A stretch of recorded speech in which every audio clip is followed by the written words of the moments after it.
let's do, this is a Zoom meeting, Conservation Commission, October 28th. We'll do a roll call of those who are at this point present, and then we'll start with the hearings. So let's see who's here. Doug? Here. Emilio? Here. Betsy? Here. Jack here. So we have 4, so we can start. The Town of Walpole notice of intent Conservation Commission public hearing in accordance with Massachusetts General Law, Chapter 131, Section 40, the Wetlands Protection Act. Town of Walpole Wetlands Protection Bylaw. Notice hereby given the intent of Shakwi Al-Sarabi Family Revocable Trust to convert a driveway into a road for 4 single-family house lots and appurtenance at 32 Starlight Drive, Walpole. Plans are on file with the Conservation Commission Office. Public hearing on the above matter will be held at Walpole Town Hall, 135 School Street, February 26, 2020, beginning 7:05 p.m. All interested persons are requested to be present. Hearing's been opened and continued, and the applicant has requested a continuance till December 9th. Someone want to make that a motion to continue this to 7:01 on December 9th? I will move that. I'll second that. Okay, all in favor, Doug? Aye. Emilio? Aye. Betsy? Aye. Jack, aye. Okay, so that'll be continued to December 9th.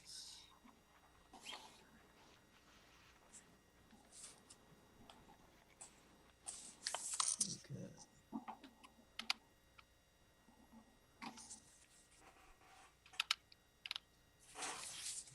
Let's see what we have next.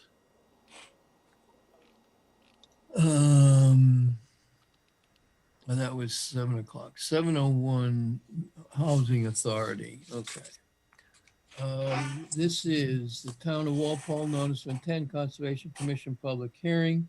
Of course, of Massachusetts General Laws, Chapter 131, Section 40, the Wetlands Protection Act, Town of Walpole Wetlands Protection Bylaw.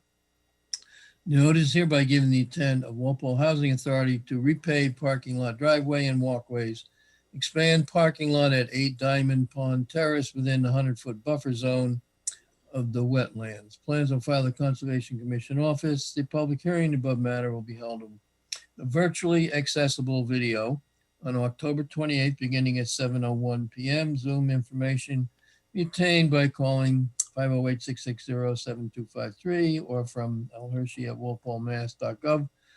All interested persons requested to be present. Time is now 7:05. And representing, let's see, before we do that, I have a letter to read in. And Jack, Yeah. before you go any further, can we just acknowledge that Al Getz is now part of the Okay. meeting? Okay, Al, you're here. Say aye. I'm here. Okay, good. I'm here. Okay. Okay, this is from the town engineer. Reference the parking and walkway reconstruction, drainage improvement, Walpole Housing Authority. Is already reviewed, following by a digital and hard copy submission, October 22nd. A 10-sheet, 24 by 36 plan set titled Proposed Walking Walkway Construction Drainage Improvements, Diamond Pond Terrace, Walpole Housing Authority, dated September 10th, 2020, prepared by GCG Associates of Wilmington, Mass. An email from the conservation agent dated October 22, 2020 to various department heads requesting comments by October 28th. A multi-page stormwater report dated September 10, 2020, prepared by GCG Associates of Wilmington, Mass. And a multi-page notice of intent application. This office has reviewed the submitted plans only and finds the plan set well prepared and with appropriate details for construction as well as sediment and erosion control. We have only one comment. The existing detention basin should be reviewed, and if maintenance is accumulated sediment, vegetation, etc., is required, it should be performed as part of this project. Okay, so that's the comments from the town engineer. Now representing the applicant. Hi, my name's Mike Carter from GCG Associates. We're the engineer for the project. And also on the Zoom call is Denise Landry, who is the executive director. But I'll probably be doing most of the talking. She's more than welcome to jump in at any time. So would you like me to do a presentation? And if so, can I share my screen? Yes. Yes, please. Okay. Bear with me 1 second. Hopefully this won't take long. Okay, so I have multiple screens I'm going to share, but this is the first one. This is basically an aerial image from Google Earth, just so everybody I can kind of bring you. It's sometimes easier to see a picture than a plan, at least for me. So this is the Walpole Housing Authority site. It's been there for many years, and part of what the Housing Authority is proposing to do is to the pavement is. The original pavement's been there 30 plus years, some patching, some areas, and we're proposing to go in and reconstruct the roadways, repave the roadways, repave the sidewalks, and add some additional parking in the area. It's located, its address is 8 Diamond Pond Terrace. This is down here is where Diamond Pond is. And it crosses, Diamond Pond crosses underneath, if you see my mouse, underneath Diamond Pond Street in this area right here, just at the very bottom. There's basically one main entrance that goes in, and if you follow my mouse right now, it's right in here, and it comes in and it goes into a parking area and located in this area. And then it winds off and goes to a small parking area located back up in this area.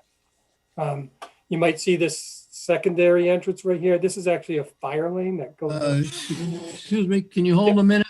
Yeah, no problem. I need the passcode. I had it out here and I can't find a piece of paper because I had to get back into the presentation.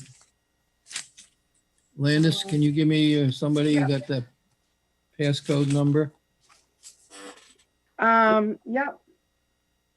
Do you want me to just say it or text it to you? Give me yeah, I get to plug it in here. Okay. 06 0056. 060056. Yes. It says, please enter a valid meeting ID. That's not the number. Well, that was the passcode.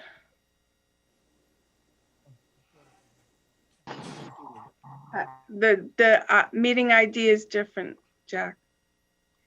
060056.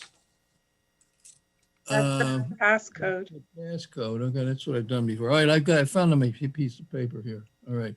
977-2296-3088.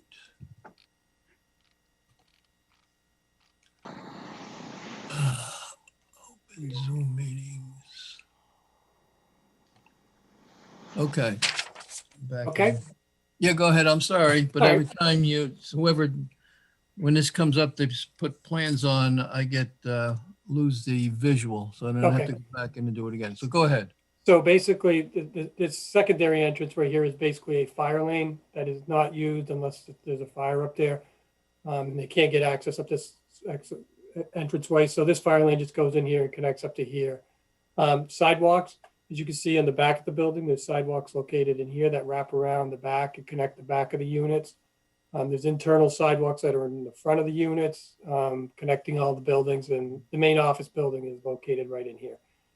The resource areas, obviously Diamond Pond is a resource area, and then there's a stream that flows, and I'll show you on the design plan, but it flows up along the top here and flows down back behind here. When the town engineer made a comment about a detention basin, the original detention basin for the site was located right in this area, right in here. And you'll see that on the plan when I show you in a second. That's pretty much the overall picture. What I'd like to do is I'll go to a plan set and I'll go into a little more detail of what we're doing specifically. So as the town engineers, you read in the town engineer's record, we have 10 sheets. These are construction drawings. We've been hired to do this on behalf of the Housing Authority. So this is the existing conditions plan. If you look at it, the blue line represents the flagged wetland line. The wetlands flags were done by GLM Engineering, who we retained their services. So there's this stream / bordering vegetated wetlands is located up in here. And then down here is Diamond Pond. And then also, if you went on the DEP website, there's actually there's a 200-foot riverfront from the stream leaving Diamond Pond that clips the corner of our site right down in here. So they asked that we show that to you people and on the plan. So that was a comment from the DEP. You can see it's just this little portion of the emergency access way. So the blue line is the wetland. The green line is on the 100-foot buffer, which you can see encompasses everything but the middle of the site. So we will obviously be doing work in the buffer. The project in general, the sidewalks and the roadways and the parking areas are remaining the same, except for in one area where we're adding parking, and we'll go over that in a second. So we're not expanding the parking lots in the middle. The walkways are going to remain the same width. The emergency access way remain the same width. Parking area will remain the same width. The entranceway, we're reconstructing it, and we're going to be trimming some of the trees back here. If you drive up it right now, it's very narrow, and the end result is we will be adding about a foot wider right in this area in here, just because what happens is when they built this housing authorities a long time ago, a lot of the residents didn't have vehicles. So there was not a lot of parking, but what happens now is there's a lot of parking along here that happens, and it kind of restricts it. So we feel like if we add about 1 foot to 18 inches down here, it'll make it more safe for two-way traffic. Let's put it that way. The detention pond right here is in red. That's the existing detention pond that was built as part of the original approval. And then you can see these red drainage lines. Basically, there's a closed drainage system for this parking lot and for this portion of the roadway that goes into that detention basin. And I do agree with the town engineer's comments, and we can include it in our construction final bid set, that it should be cleaned out. It's been there for 25, 30 years or more, and there hasn't been much done I don't think there's been anything done to it, to be honest with you. And we can discuss what you want to do with that in a few minutes. Then there's a couple different sets of drainage. There's a set of catch basins and some infill leaching catch basins back here that are functioning. And then there's an overflow that goes to where this pipe is right here, and it flows down to the pond through a swale that's been there forever. There's another set of drain inlets and a leaching basin here that collects the runoff in the back of the buildings, in the front of these buildings, and then flows over to here. And then there's a swale that goes down along here, and then it flows down underneath the emergency thing, and then eventually into the brook. So those are the resource areas. That's what's out there today. What we're proposing to do is to reconstruct. Whoops, sorry.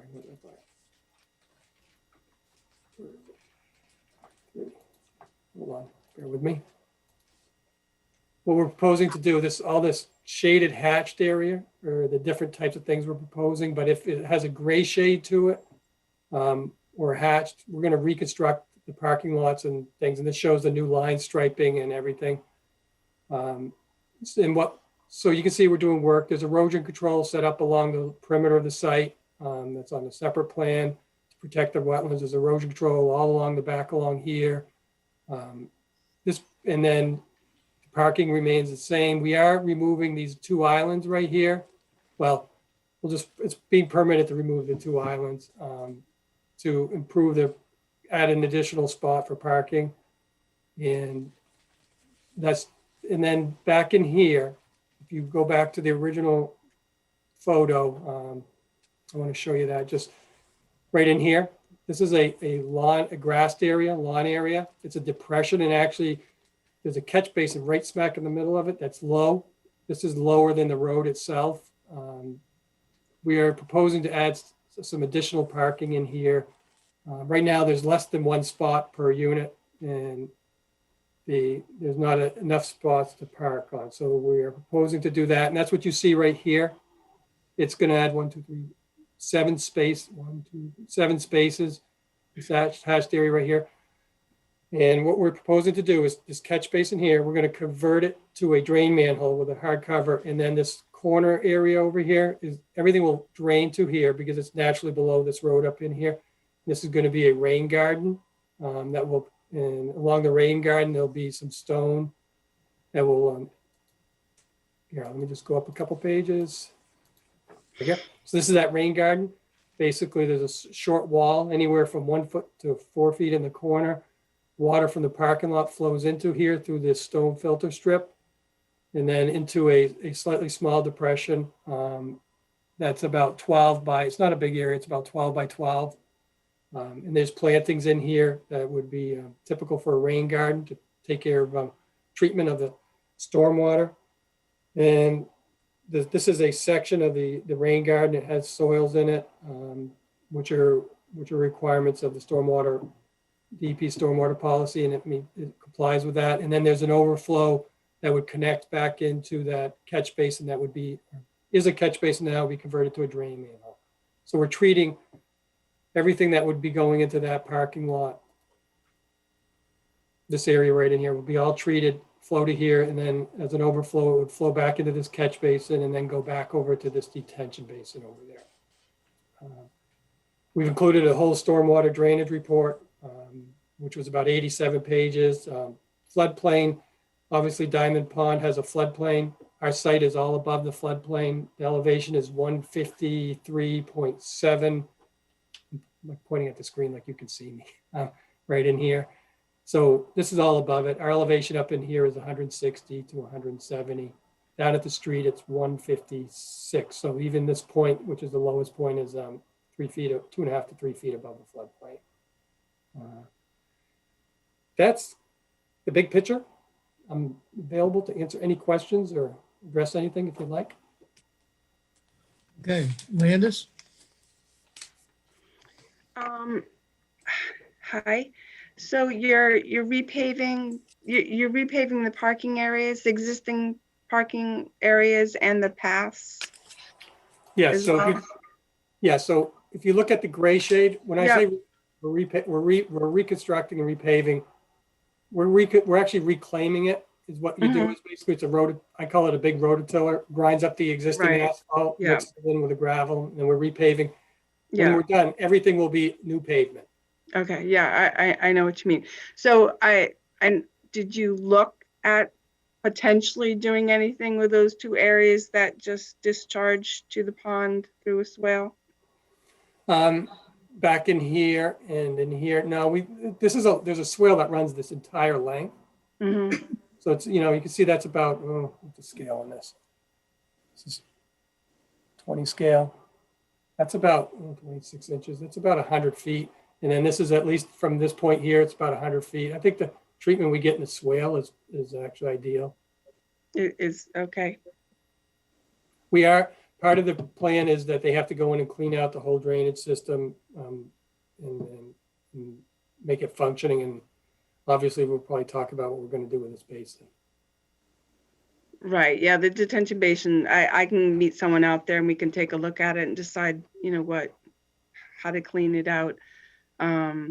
But yeah, we always like to see any upgrade if possible, with your constraints. So it's always nice to just look at it and see if there's sometimes there's just a little added extra you can put in that doesn't cost that much. So.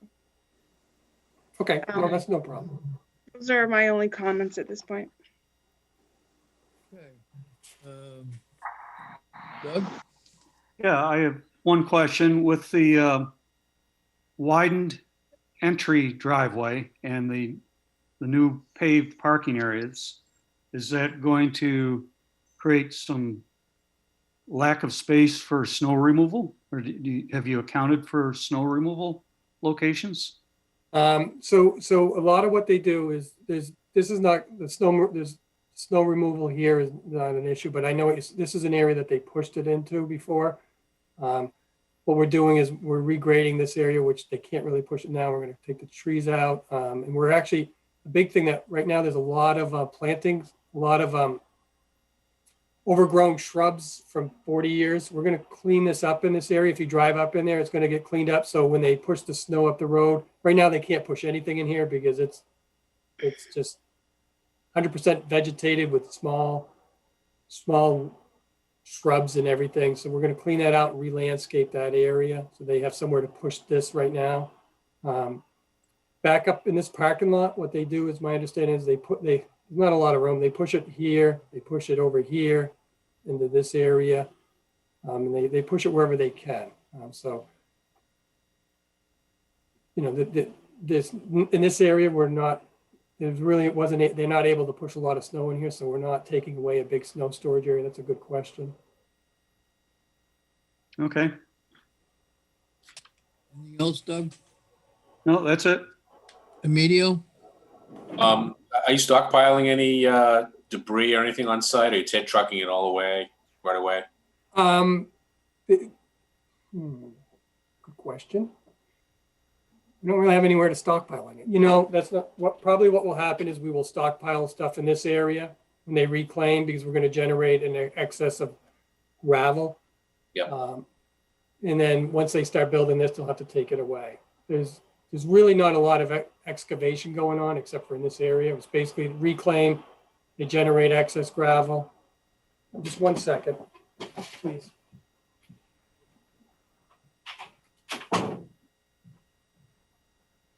I apologize. We have a Roomba in my office and it's going to come in my office to vacuum. So I don't think you'd want to hear that. So what we can do is we can add a note to the plan that no stockpiling on site except for in this area. That's probably a good idea. Okay, that's it. Okay, thank you. Okay, Betsy? Yeah, I have at least one question, maybe a few follow-up questions. One of them is there a homeowners association who is responsible for maintaining certain things? So Walpole Housing Authority is a quasi-public agency. So there's no homeowners association. They function like a government. They actually are under their own entity. They actually operate under the Department of Housing and Community Development. And Denise, if you want to make any comments on this, because I don't want to misstate anything. So they're the ones responsible for maintaining the buildings, the site, the plowing, the painting of the buildings, and maintaining the ability for the people to live there. So there's not a homeowners association, but there's a quasi-public agency that maintains it. Okay, then I definitely have follow-up questions. So if the drainage basin went for years and years without being maintained, and then if now you're going to install a rain garden that will need maintenance, and then somehow snowplow drivers need to be instructed that the new landscaping is where they're supposed to dump their snow, how does all that work? Like if it were a homeowners association, you know, then you could pin the blame on somebody if it wasn't being done. But what happens with that rain garden, and what happens when you're trying to get a snow contractor to plow correctly? So I believe, so basically you're in an actually better situation here versus a homeowners association, because there's some full-time employees. They work out of this building right here. They have other sites in Walpole, Housing Authority does. So part of what we submitted to you is we actually have an O&M plan, an O&M operation and maintenance for the new rain garden and everything. So that tells them what they're supposed to do and when they're supposed to clean catch basins. This site was built 60s or 70s, and they're really stormwater at that point. There was none of the requirements you have today. So by coming to you now, we're creating an O&M plan that at least guides them to what they're supposed to do now and going forward. And basically, Denise is the executive director who's on with us, and it's her responsibility to make sure this place operates, whether it be snow removal, whether it be the renters, this is an elderly housing authority. So she's responsible for the entire site and the operation of it. Okay, thank you. You're welcome. Okay, Betsy, Oh, I want anything to add else? a comment. I thought it was really effective to have an aerial photograph on a presentation like that. That was actually very effective. I liked that. Thank you. You're welcome. Al, any comments? I'd like to know what the erosion control is going to consist of. I couldn't find that on the plan here. Okay. Yeah, if we go to the last page, where is it? Right here. Actually, no, this is page 9. So basically, we have straw wattles filtered, and then we have them staked, and then we have silt sacks in the catch basins, and those are located along the limits of where we're within 100 feet of the resource area. And the way this works is this is a public project, so it's bid publicly. It's not a private contractor. It goes out to bid. And part of my responsibility to the housing authority as their engineer, as they've already retained me, is to administer the construction. So, typically an order will have that the agent has to come out there and look at the erosion controls in place. But also, in addition to that, on this site, as the engineer of record, I am responsible for making sure these things are done also, so that we don't have siltation going down to the various resource areas. My comment to that is that we don't usually use straw wattles. They don't seem to be very effective. They're not heavy enough. They wash away when any flow. So we tend to like compost socks rather Okay. than straw wattles. We'll change it to that. Okay. Otherwise, I think this is a good project, considering the people that live there. They need a good walking surface to walk on, so I think that's a good idea. Okay, anything else then, Al? No, that's it. Okay. You said that you're cleaning out the existing drainage system? Yeah, so when we put this out to bid, they'll be responsible for going in and cleaning the catch basins. If we find that there's a problem with, which there doesn't appear to be, any of the pipes being full. Sometimes you get in these older mics. I do a lot of these housing authorities over the years, probably about 40 of these a year. And sometimes we find the pipes there may not have been much maintenance done. But usually we know that going in because they say we have a flooding problem there. And on this site, that doesn't seem to be an issue at this point, but the contractor's required to clean them out. Okay, so that when they clean out the drainage pipes, there'll be some means to collect whatever comes out of the pipes, so we just don't dump it where it normally would wind up. Yes, we don't, we, exactly. So the good point is that where we have these pipes here and here, there's swale, so it's easy to catch it here. And then over here, we have the detention basin. So we'll be cleaning out, sounds like we're going to clean out the detention basin no matter what, in addition to what. So there's no direct discharge. I can understand your concern right in the Diamond Brook because the pipes are over 100 feet away from there. Okay, yeah, just want to make sure it gets cleaned up. Whatever comes out of the pipes Yep. gets cleaned up. Okay. Okay. All right. Anyone in the audience have any questions or comments? Please identify yourself for the record.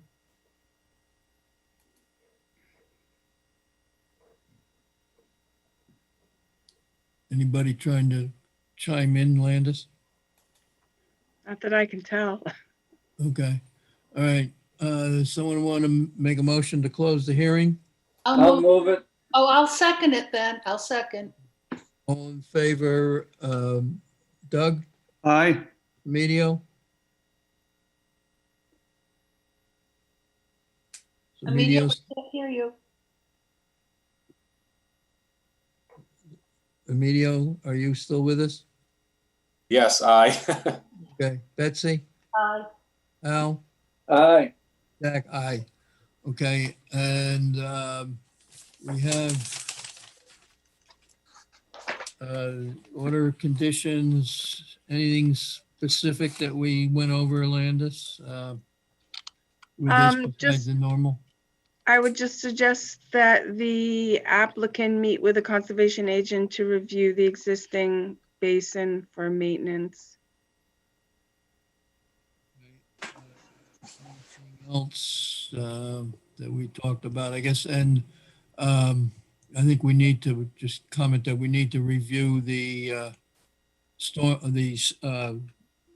removal plan. That should be reviewed with, also with you, that they have means to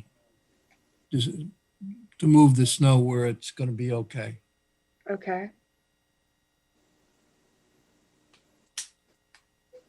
It might be helpful if they had signs or something. If did they do this? Is this in-house, or do they have an outside contractor do this snow removal? Denise, would you mind jumping on here and answering that? Hi, sorry, I lost my audio. This is Denise from Walpole Housing Authority. We have in-house maintenance staff, full-time employees who do our snow plowing for us, so they're responsible for it. Okay. So once it is established where to go, then it's in-house. So you're responsible for that. Okay. Yes, yes. Okay. Anything else? Anybody have anything else they want to Yeah, add? you might, could we put some kind of sign that indicates this is a rain garden structure so that it's identifiable? Yes, yep, Um, sure. yeah, something like rain garden, stormwater. I don't know exactly what language, because people might not know what a rain garden is, but something that would identify it as a stormwater structure and not to be cut or filled in, or because sometimes these things happen over time. Best intentions are made for rain gardens, and then they just sometimes get mismanaged. So, yeah, I can do that because I have the town of Avon. I just did one of these in their parking lot. Yeah. And ended up, they had a DEP grant. It was a very simple sign, inexpensive. Okay, great. That's a great idea because it'll turn Yeah, into something else. Just put that in the order, Landis, that Yep. the sign that, and review the wording with you. Sure. Okay. Okay. Anybody have anything else? Someone make a motion to issue the order as noted. So moved. Second, Any further discussion? All in favor? Doug, Aye. Emilio, Aye. Betsy, aye. Al, Aye. Jack, aye. Okay. Thank you. Thank you very much. Have a nice night. Thank you. Thank you.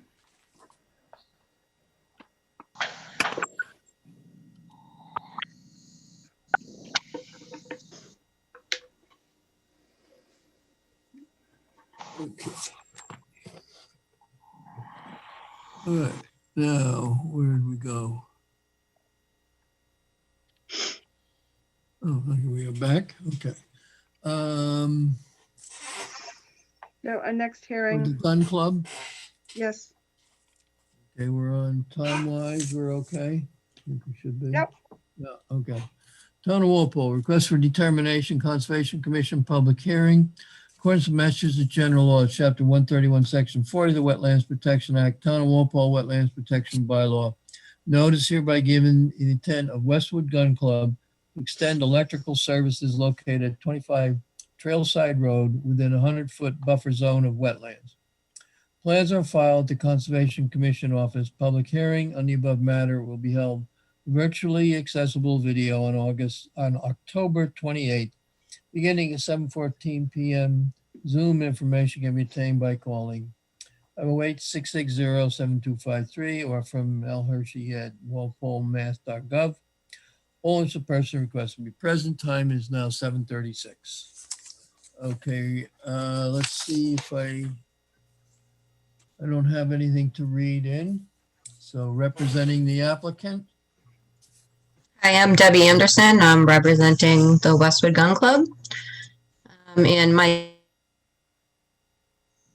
Angieri is also here, who is a member of the club.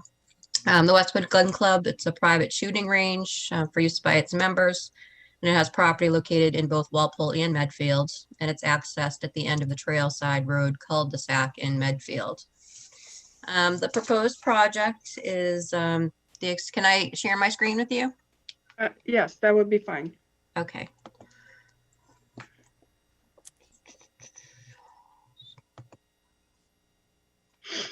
Okay, so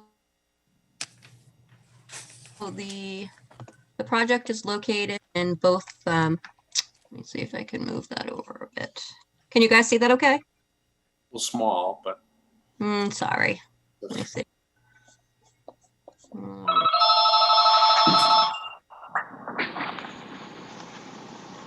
Okay. So the project is located in both Medfield and Walpole. It's also has been filed in Medfield, and we are on their hearing at the beginning of November. So the proposed project is the extension of the electric service from the existing gun house. I'm sorry, the existing clubhouse, which is in Medfield. You can see right here, it's adjacent to the gravel access road. So they want to extend the electric from the clubhouse building up through the access road. So it'll start in Medfield. And this is around here is where it enters the buffer zone to bordering vegetated wetlands located on either side of the access road. So they're looking to dig a trench approximately 3 feet wide by 2.5 feet deep to install the electric conduit and the electric line. And they will be extending that down the access road to what they call building number 1, which is up here, and that is in Walpole. So the trench will be dug by a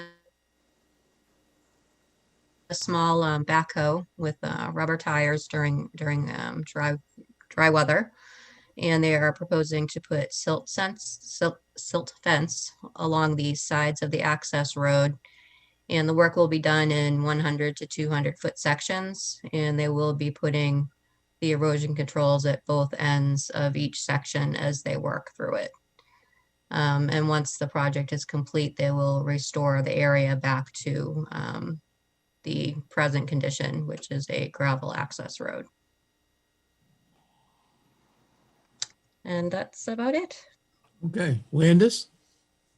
Okay, so they'll do a section of 100 feet or 200 feet and lay the line and then backfill and go on to the next section. Correct. Yes. So they'll just be side casting the fill as they go. Right. Okay. And there'll be silt fence on either side. Is that what you said? Yes. This is And what we also want. at the two ends of the section that they're working on. Okay. And do you have any idea where the groundwater is in this area? Do you think there'll be a need to dewater at all, or? I don't think so. I don't have the calculation, but I have, done the delineation in that area. And I know that, that as far as the soils went, I don't think they'll have trouble with the groundwater. I can't really tell if there's elevations along the road, but so the wetlands is down below the road? Yes. Yeah. I did include photos with the filing. And they show it's a pretty definitive drop off from the two sides of the roadway. That's what I thought. I've driven out there, but not for a while. Yeah. Okay, then, yeah, I mean, the main concerns. And they expect it to take about 2 weeks. Okay. So just obviously at the end of the shift, everything should be cleaned up. Nothing left open or piles of dirt. Right. But at the end of the day, it should be filled in and then we start the next morning. Yeah. And that's why they're doing it in the sections so that they're able to do that. Okay. I don't have any other concerns or questions. Okay. Doug? I'm just reading in the notes of the plan that the other utilities existence may not be known. Is there currently no power to those buildings, or is it above ground right now? No, there isn't. I'm sorry? Okay, so if you don't know if there's any other utilities, are you likely to hit sewer line or anything when you're digging? If Mike Angieri is available, he might be able to answer that. I guess I should say, is there a risk of breaking into a sewer or water line during the digging step? Can you hear me? Yep, go ahead, Mike. Mike Angieri, I'm the secretary of Westwood Gun Club. Presently, there are no utilities there. There's no water, there's no sewer. For 1,000 feet from the nearest water and sewer facility. So there's nothing down there now. We have a generator set for electricity. We need it on the weekends or during the week. And again, there are no public utilities in that area at all. And regarding the groundwater, basically, we're pretty much above the groundwater level throughout the whole area, other than the lower section where our gate is. Will still be above the groundwater there as far as we can tell. Okay, thank you. Emilio? What's the total distance of that the trench? Do you know? A total length? Approximately 800 feet. Okay. It's about equal in both towns. Oh, okay. So 800 in each town, or 400? 800 total, about 400 in each town. Okay. And when do you plan to do this soon, or wait till next year? We haven't determined that. We'd like to do it at a time when potentially start this. We're going to lose access to the range, so we'd like to do it at a time of year, perhaps when there isn't a lot of activity, and it might be more towards a winter time period, depending upon the weather. Or we haven't really come to a decision when we're going to do it. Okay. All right. That's all I had. Thank you. Betsy? No comment. Al? I'm only concerned about the erosion control. I think I saw something that said they're going to use the straw wattles, and of course I don't like straw wattles. They're too lightweight. They don't stand up to the weather. Okay, so They're gonna do silt fence. okay, that's better than straw wattles, but we prefer compost socks.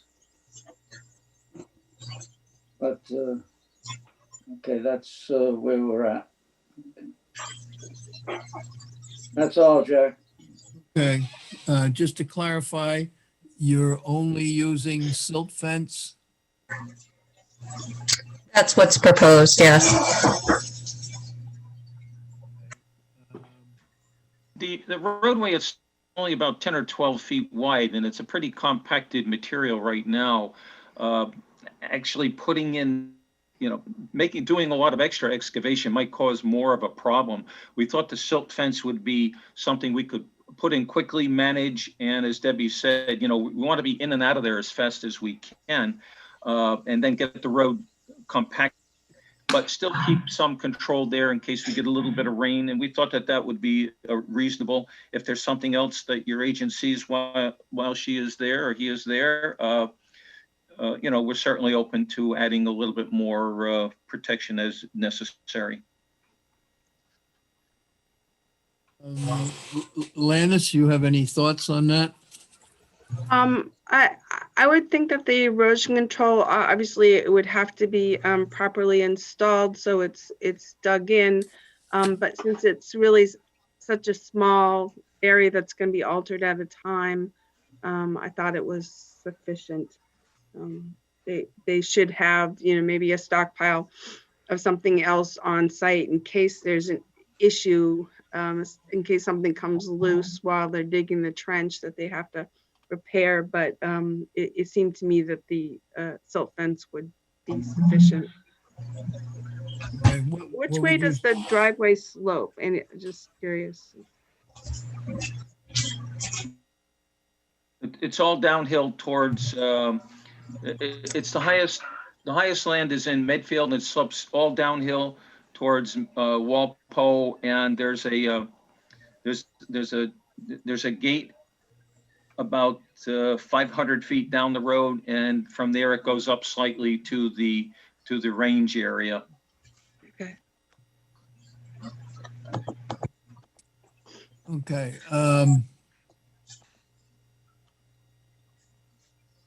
Right, so I think basically this is for determination, so I think to include some with our finding here that this silt fence would be suitable, but they should, if they you want to have them stockpile something, let's tell them what they should stockpile. You want to have some straw, the compost wattles available?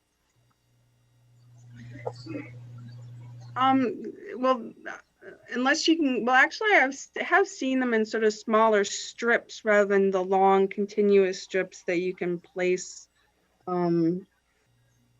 quickly if need be. So if you can get that, or just extra fence that you can put in, something like that. Something that can easily be picked up and placed. So to be on site, so if something was needed, it would be readily available. Right. Okay, so we can put that in with our condition, with the condition our finding here. Okay, anybody in the audience have any questions or comments? Please identify yourself for the record.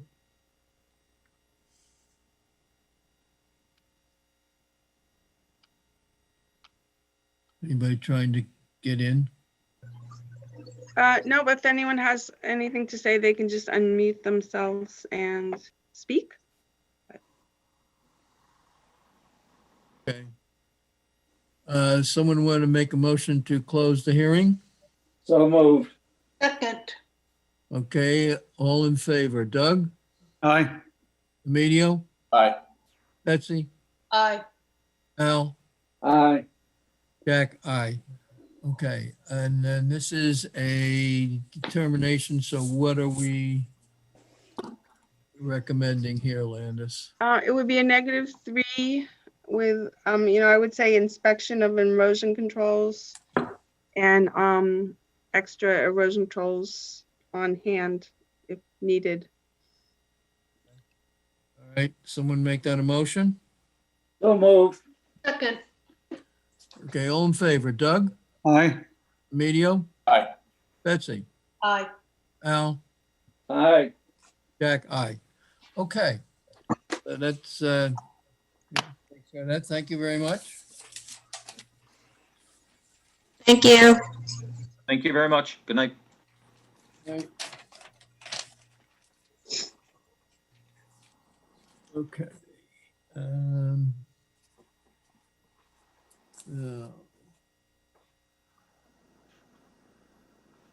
Okay. Town of Walpole Conservation Commission Notice of Intent Public Hearing. In accordance with Massachusetts General Laws, Chapter 131, Section 40 of the Wetlands Protection Act, hereby, or notice is hereby given of the intent of 55BH LLC / 55SS LLC for construction of a 300 residential units in a mixture town home, single-family home, and apartment structures with associated grading, utilities, and drainage, portion of which is within the outer riparian zone of Cedar Swamp Brook, the 100-foot BVW, and 3 on-site vernal pools located at 55 Summer Street, map 3008, block 52, lots 56 and 60, and a portion of 307-52-78. Plans are filed at the Conservation Commission office and online on the town website. Public hearing on the above matter will be held via Zoom conference on June 24th, 2020, beginning at 7 p.m. All interested persons request to be present. Hearing's been opened and continued, and we've had 2 site visits. Representing the applicant.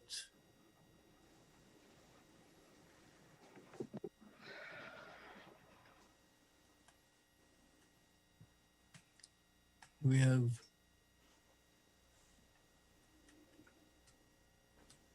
who wants to speak Chair. for the applicant? I'm David Hale with 55 Summer Street LLC. And we've been busy since the last meeting. So we have a number of people here with us tonight to go over modifications to the plan that were made in response to commission comments and peer review comments. Before you do that, I have a letter from the town engineer. Let me read this in first, if you don't mind me interrupting here. Sorry about Sure.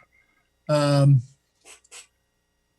This is from Carl Bolduff, town engineer. He said he's reviewed 2 24x36 site plans, sheet 10 of 88 titled Proposed Multifamily Development, Summer Street, Walpole, Mass, dated January 10th, 2020, revised October 14th, 2020, read by Howard Stein Hudson, Chelmsford, Mass.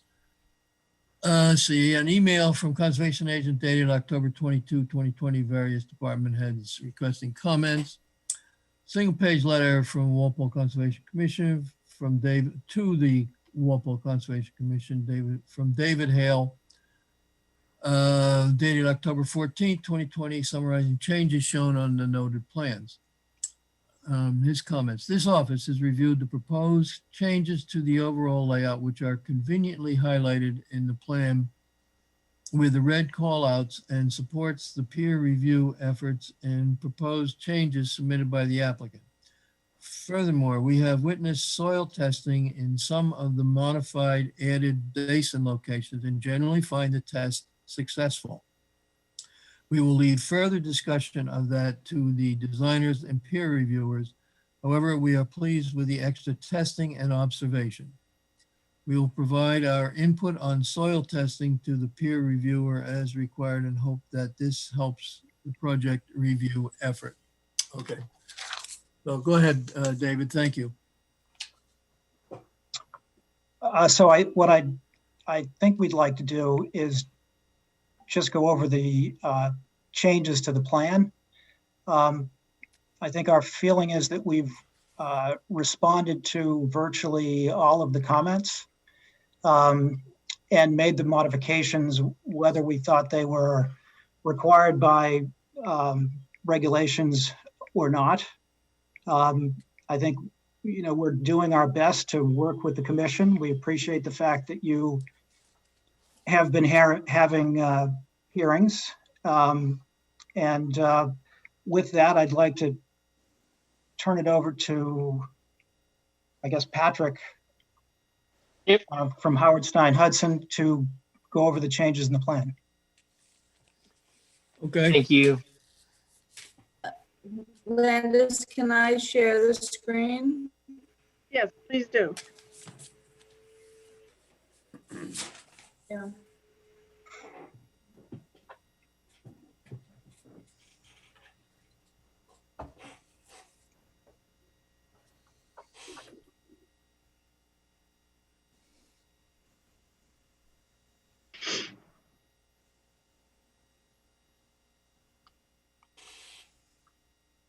Can we see that?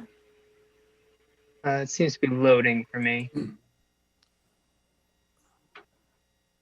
I'm not seeing anything. Yeah, Leslie, it just says Leslie French has started screen sharing, but there's no image there. Oh, there we go. Bingo. Oh, no, I'm out again. Oops. Okay. Jack, do you need to type in your Just information? wait a minute, It's Patrick. unstable.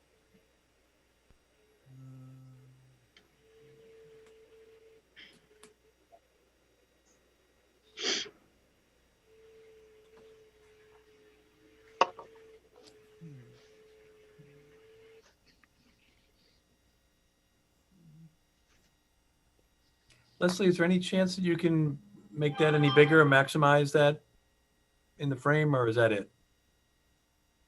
Yeah, if you can, you wanna zoom in towards Yes. kind of the entrance section there. I'll start there and work my way to the north.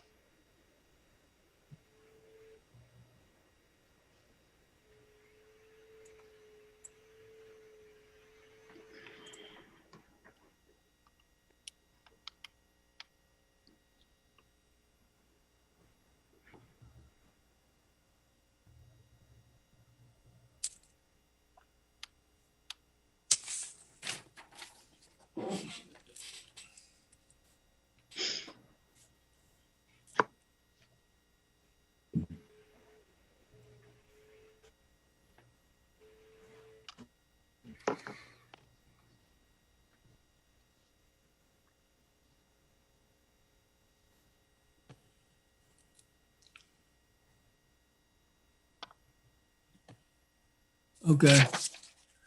Got the picture. Alrighty. Yep. Thank you. Okay. Is it zoomed in? It's still the same on mine. I don't know if anyone else sees a Same zoomed here, in. yeah.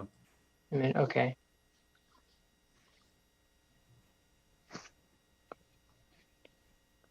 Patrick, you want to share the screen because I seem to be having internet issues here. Okay. Yeah, do you wanna stop sharing and then I can? Oh, wait, no, it worked. There You you just go. got to zoom. Sorry about that. Oh, you're good to go. All right. I have, Okay, my name is Patrick Vogel. well, I unshared it, so. You unshared it? That's probably better. Patrick, if you share it from now on, because her Hold system's on, going to let me be try slow. one more time.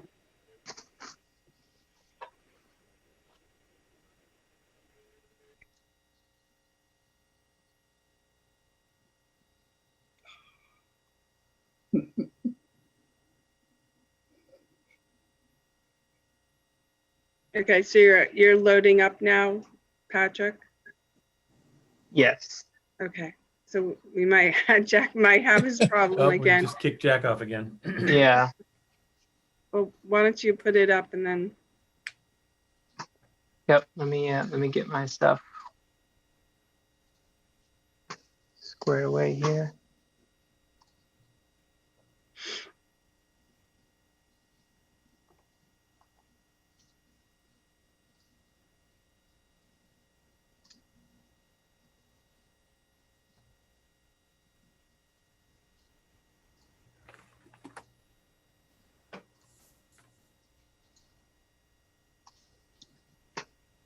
Okay, here we go.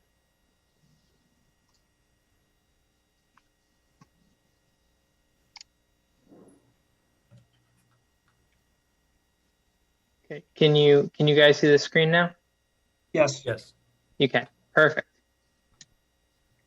Okay, so Jack, are you all set or do you need time? Okay. Are you all set, Jack? I'm back in. I got a picture. Okay. Yep. All right, great. All right, I think we're Perfect. ready to go.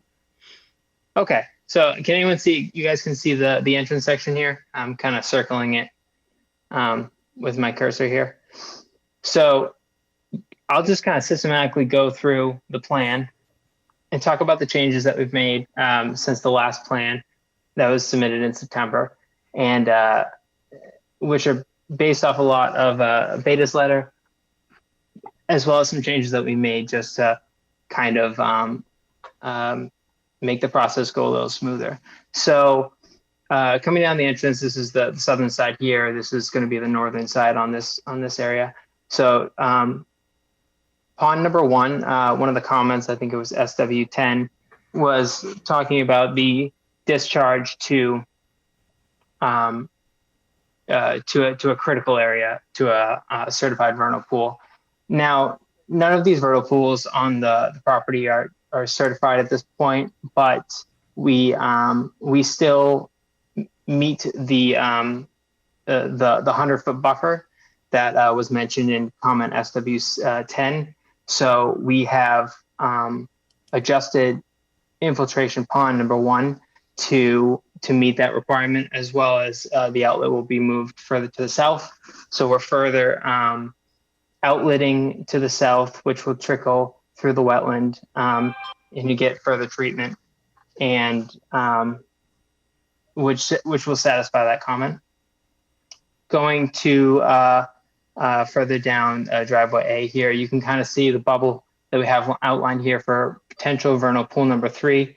And I can let Brian talk further on this issue, but you can see the outline of the vernal pool has been expanded, and Marta kind of saw that in the fields where the flags go all the way to the stone wall here and then cut back to the east and make a much larger pool.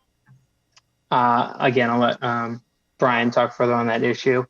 The further down driveway A, you have the junction between the center line of C and D.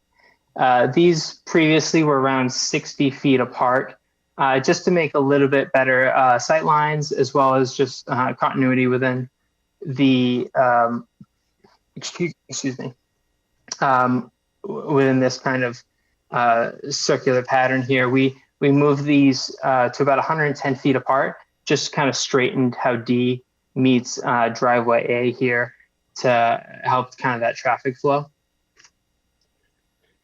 Moving to the north, there we go. Several changes have happened here. Previously, there was 2 townhouse units here. One of them was a 4 unit, and the other one was a 4 unit, slightly different styles. We have changed this to be a 6 unit townhouses, townhouse number 33 through 38. And we have put some additional drainage that could be added there and taken out that other 4 unit townhouse there. This also let us realign driveway C to the north, a little closer to the play area. You still get the same kind of flow through this multifamily area here, while maintaining the distance away from this vernal pools. This house never changed. These townhouse units still haven't changed here, and probably how the lights will affect these townhouses will be a little bit better. So this was a positive change here as well. Probably the most notable change is buildings 1 and buildings 2 are now 6 stories instead of 5. This has helped us shrink the footprint, mostly of building 1, to help us gain additional footprint within these infiltration ponds. And that was mainly to pull all of our drainage out of the riverfront. So we no longer have any infiltration or detention within the 200-foot riverfront. Coming down to driveway D, you can see some of these single-family houses have been eliminated, and they have been moved into some duplex units. So you have 24, 25, 15, 12 through 15 are now duplex units. And this small row of single-family units is now additional drainage. This will help take the drainage from where was previously infiltration pond number 4 and move it out of the 200-foot. And the additional height on buildings 1 and 2 has helped us move infiltration pond number 3, as well as the disturbance associated with the grading, out of the 200-foot riverfront there.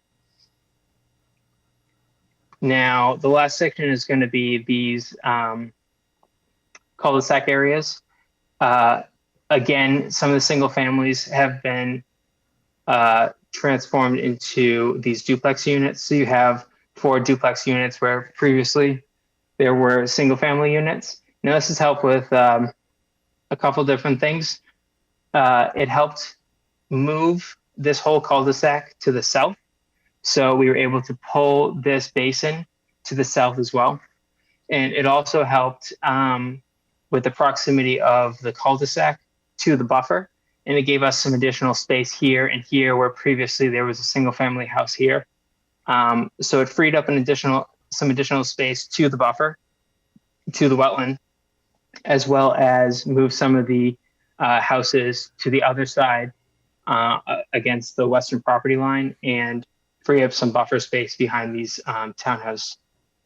these duplex units here. So this infiltration basin is now no longer within the riverfront either. So all of the BMPs are going to be outside of the 200-foot riverfront. So I also want to draw some attention to some of the previous changes that we've made with some of the previous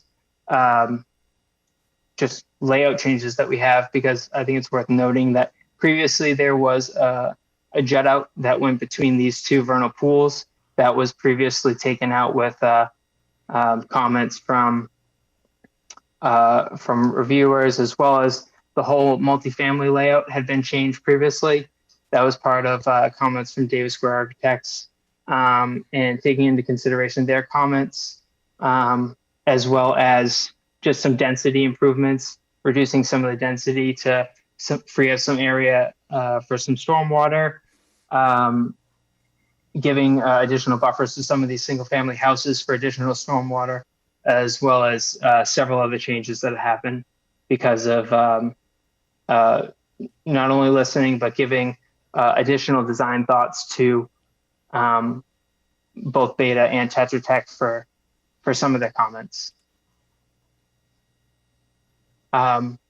Additionally, as you read in that letter, there were one of the comments from Beta was the I think it was SW3, which went over the hydrologic soil group on the site. Now, although we felt, and this was our response to the comment, we felt that we were in compliance with the Massachusetts Stormwater Handbook, we did go out and do additional testing to verify that the NRCS soils are generally in compliance with the testing that we had. And we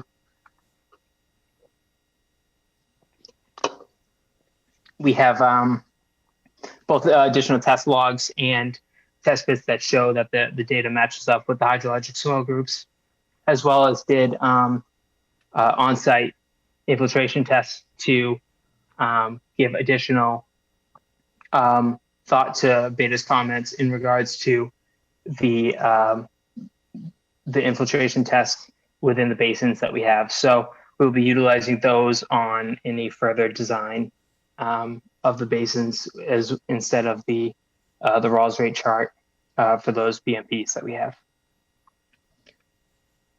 So I don't know, Brian, if you want to talk on that vernal pool that we have highlighted here.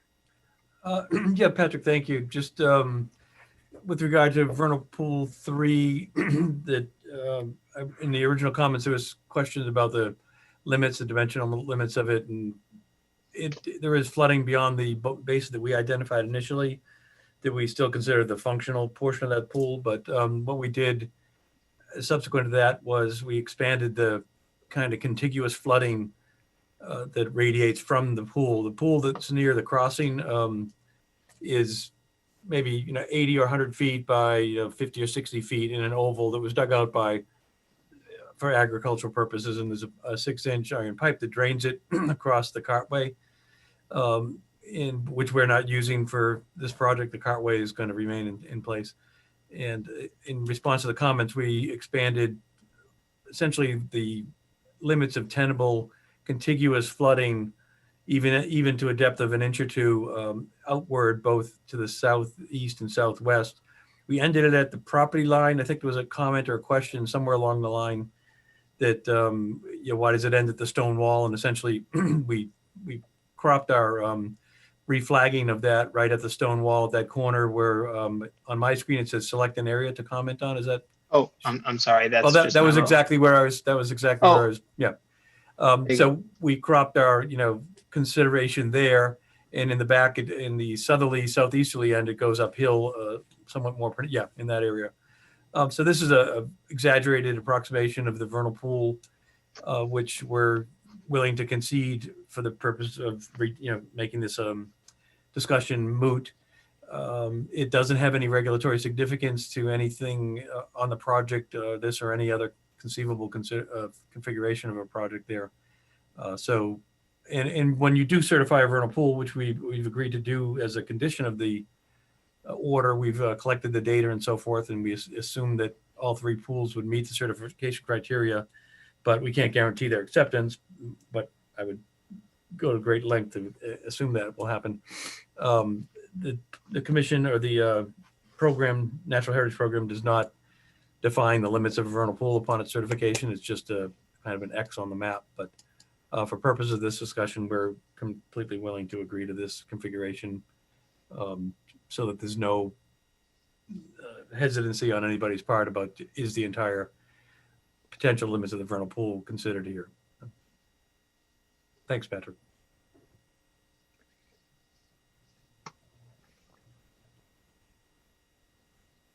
We can go through the remaining comments systematically if the commission prefers, or if there's questions at this point, it might be efficient to air those now on Patrick's summary and what I've just presented. Maybe some generalistic questions that we can put to bed without going through the whole comment letter at this point yet. Okay, we'll go through Landis. You want to make any comments right now?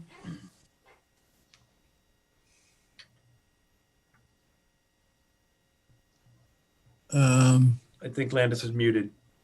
Landis. There we go. My heater was going on, so I muted myself. But I would just say that I definitely commend the applicant for what they've done so far, moving the activity out of the riverfront area and looking for other opportunities to site the stormwater. I understand there was quite a bit of additional soil tests done, that the town engineer was out there with you guys the whole time, I believe he said. So that was good.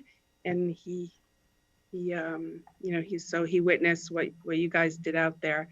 Obviously there's still details that have to be worked out with the basins and some of the other stuff. I know, Jack, I would just go around everyone else. I think Julie Stearns from Beta is on.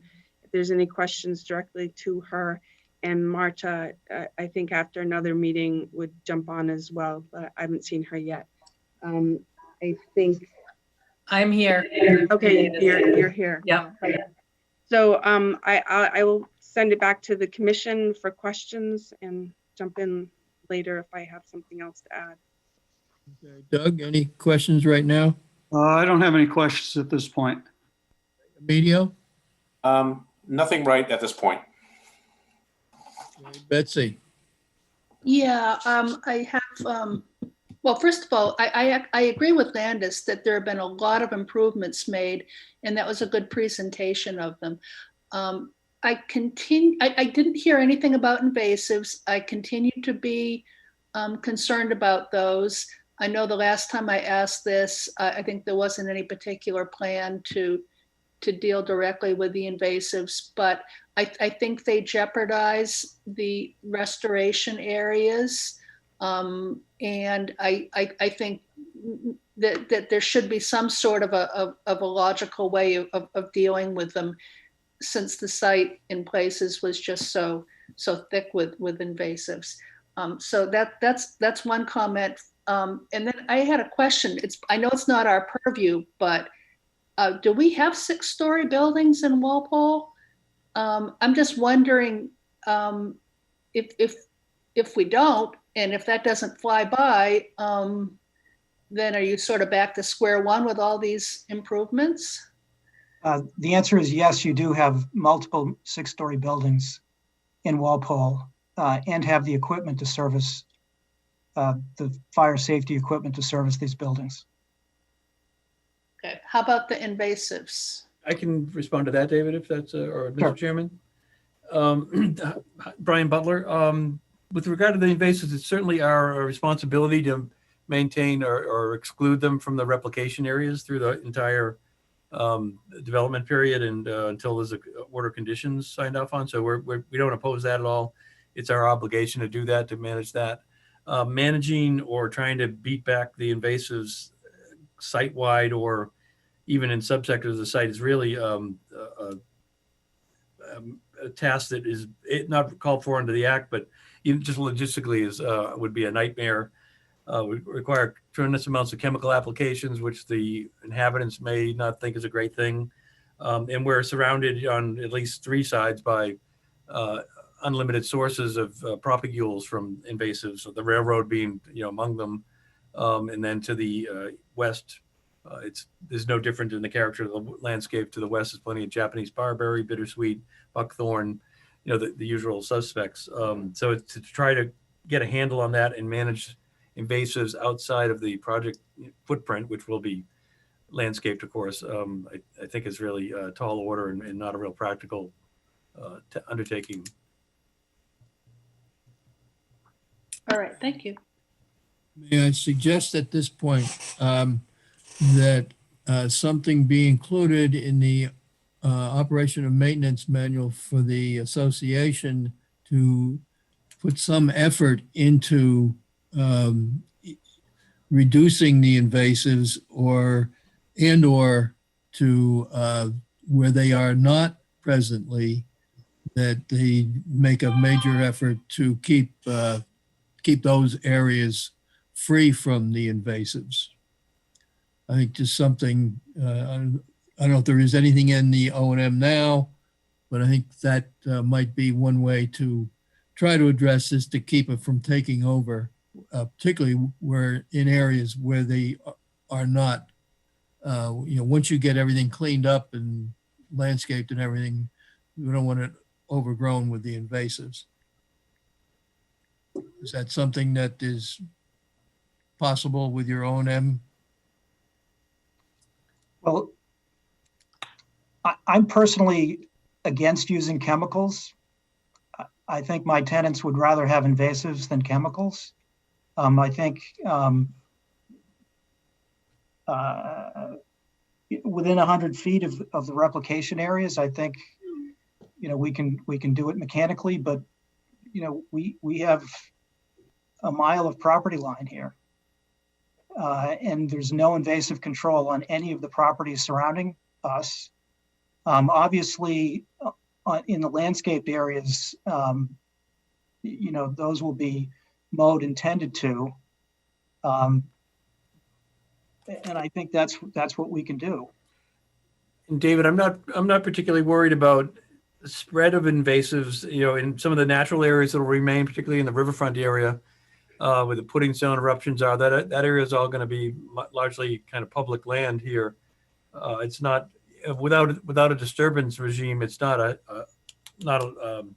likely to spread or exacerbate in those intact areas. So a lot of the area that is currently the worst infestations is the 2 old field areas that are going to be occupied by residential facilities in the future. So those will be nicks just by virtue of displacement, but the intact forest is going to remain, especially along the riparian zone, isn't really going to be any more susceptible to a creep of invasives than it is currently. So I see, as you have referenced, perhaps keeping a handle on the 100-foot peripheral to the resource area replication areas would be a little insurance policy to help us fend them off. But site-wide, I think it's a very, very large order and probably not very efficacious either, given we have a licensed herbicide applicator on staff with us, and even minor nude areas are a major task to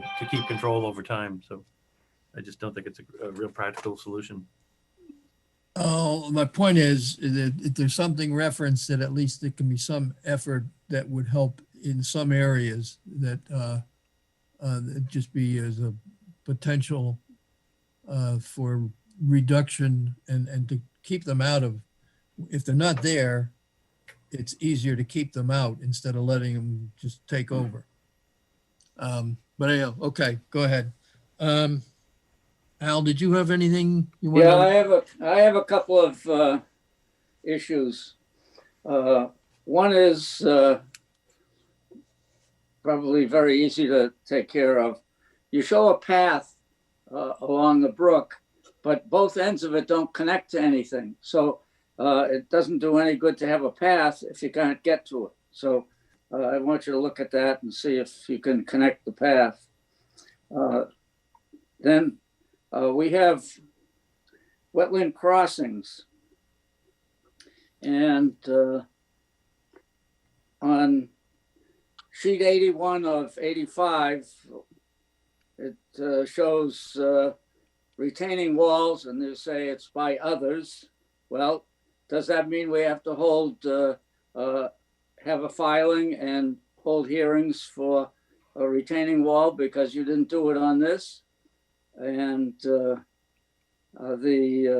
culverts are there, but there's no final plan as to how you're going to build them or what they're going to be like. There's a little verbiage, but that's not a plan that any contractor could bid on and build a culvert or a crossing that would be satisfactory. So I want to see more detail on the crossing culverts, and I want to see something on the retaining walls. We've had rather bad experience with retaining walls. It's like passing the bucks, and the guy down the road a piece, he does any old damn thing he likes. So that's where I'm at on that. I want to see some kind of a detail of who's building it and how it's going to be built and what's it built out of. So that I think the retaining walls are a good idea. And I think that you have dealt with many of the issues on this plan that I saw at the beginning. So that's my biggest issue at the present time. And then I have one question that hasn't seemed to surface at all. In Walpole, we have wetlands that were part of the state restricted wetland plan from quite a long time ago, where the wetlands restricted and also at the registry of deeds to deal with those. And is this a state restricted wetland, any of it? And if so, the crossings would be different than if it's not a part of the state restricted wetland. In North Walpole, we have a bridge crossing a small brook that was required because the wetland was a state restricted wetland. So I'd like to have an answer as to whether this is part of the state restricted wetland program. Now, that's all I have. I think you've done a great job on many of the other things, and I look forward to seeing a reasonable answer to these questions. Thanks. Want to respond to any of Al's questions now? Yes, so in terms of retaining walls, those are typically added prior to issuance of a building permit. There's a bunch of different retaining wall manufacturers out there. All of those walls will require a structural engineer's stamp, and usually you get that from the manufacturer. And so it's, you know, we could put something on the plan now and it would probably not be built that way. It's going to be decided at a later date, but it will need a structural stamp. And I hope that that's satisfactory, because that's kind of the practical reality.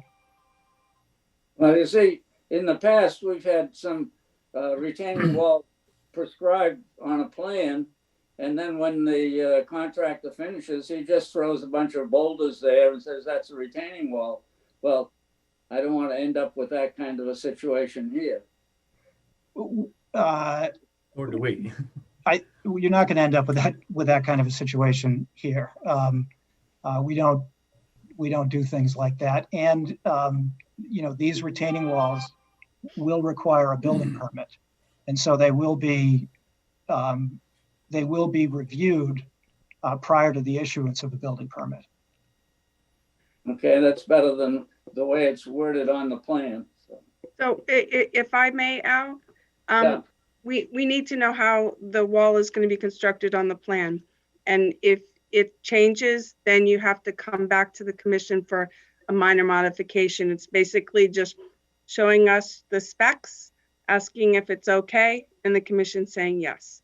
But you need to have the specs on the plan. And I don't think the commission should waiver from that. So if it's an Allen block wall, show an Allen block wall on the plan. And then if it changes, then it's a very simple process to come back to the commission and show them how it's changed. I agree with that, given what we've been through with retaining walls. We can do that. Okay. Al, another question regarding the state restricted wetland. Do you know the answer to that? So No, I don't. I brought it up because I don't know whether this is part of the state restricted wetland. That's what I'm asking. Does the applicant, can they answer that question? I don't believe that we are in state restricted wetland. Brian, does Brian know? Because it's They're very on the easy to site find out. associated, I know they're on the site associated with Cedar Swamp Brook. It's been a long time since we researched that, but we did research that early on. I'm just going through documents here now just to see if I can. Yeah, I'm looking at my GIS map and I have two different colors depending on the different maps, and it doesn't look like it's one of the state restricted. Cedar Swamp is, but Yeah. on the site, I don't believe it is, but Which is partially on the Kofsky land. The Cedar Swamp was partially on the Kofsky land. It was referenced in the restriction order that we dug out of somewhere. DEP doesn't have a lot of files accessible for their material, unfortunately, either. But the deed research that we did pull out, it partially was on Kofsky, Frank and Francis Kofsky land, number 76. I have all the maps for Walpole in my office, so Yep. it can be verified, but I also have two different layers on my GIS, and right now I believe that the wetlands that are on this site are not state restricted.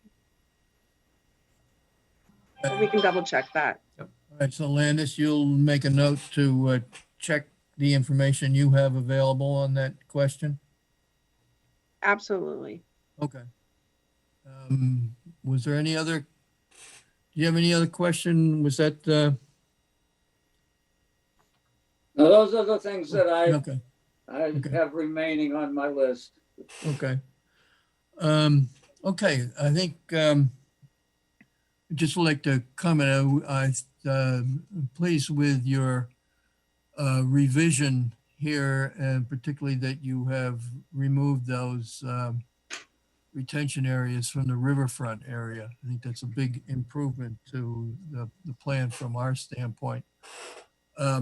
So did you want to proceed with answering other questions that were on the beta report?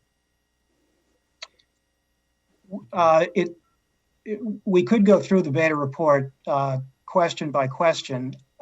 I think that the plan has,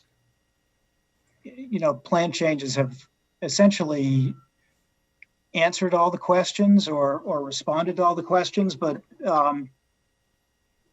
we can do that if you'd like. Well, let me ask Beta. Who's on for Beta? Marty, Yeah, Marty and Julia. Okay, hi, Mark. Hi. Can you respond to David's question or comment that the revised plan answers your comments? Unfortunately, I can't because we haven't seen the information that was submitted yet. We haven't reviewed it. So I really can't comment on that. I know that we had stormwater comments that they needed to address. And then of course, you know, site specific design comments, you know, relative to the riverfront and setback to the vernal pool. It looks like they addressed those, but you know, we would need to look at the information. So let's go through the letter. We're here, it's now. We're not really, we're not ready to provide comment on your response tonight. We looked at the information. We haven't had time to really do a deep dive into it. Can, Chairman? Part of Beta is listening in just so that they can stay in the loop with all the different information that is being presented. But the new plan and the revisions to the Beta comment letter were not part of the original proposal. And when we asked the applicant for supplemental to the peer review, they said, no, not yet. So we can't really engage Beta yet in reviewing these revisions because it wasn't part of their first proposal. We're sort of into another phase here.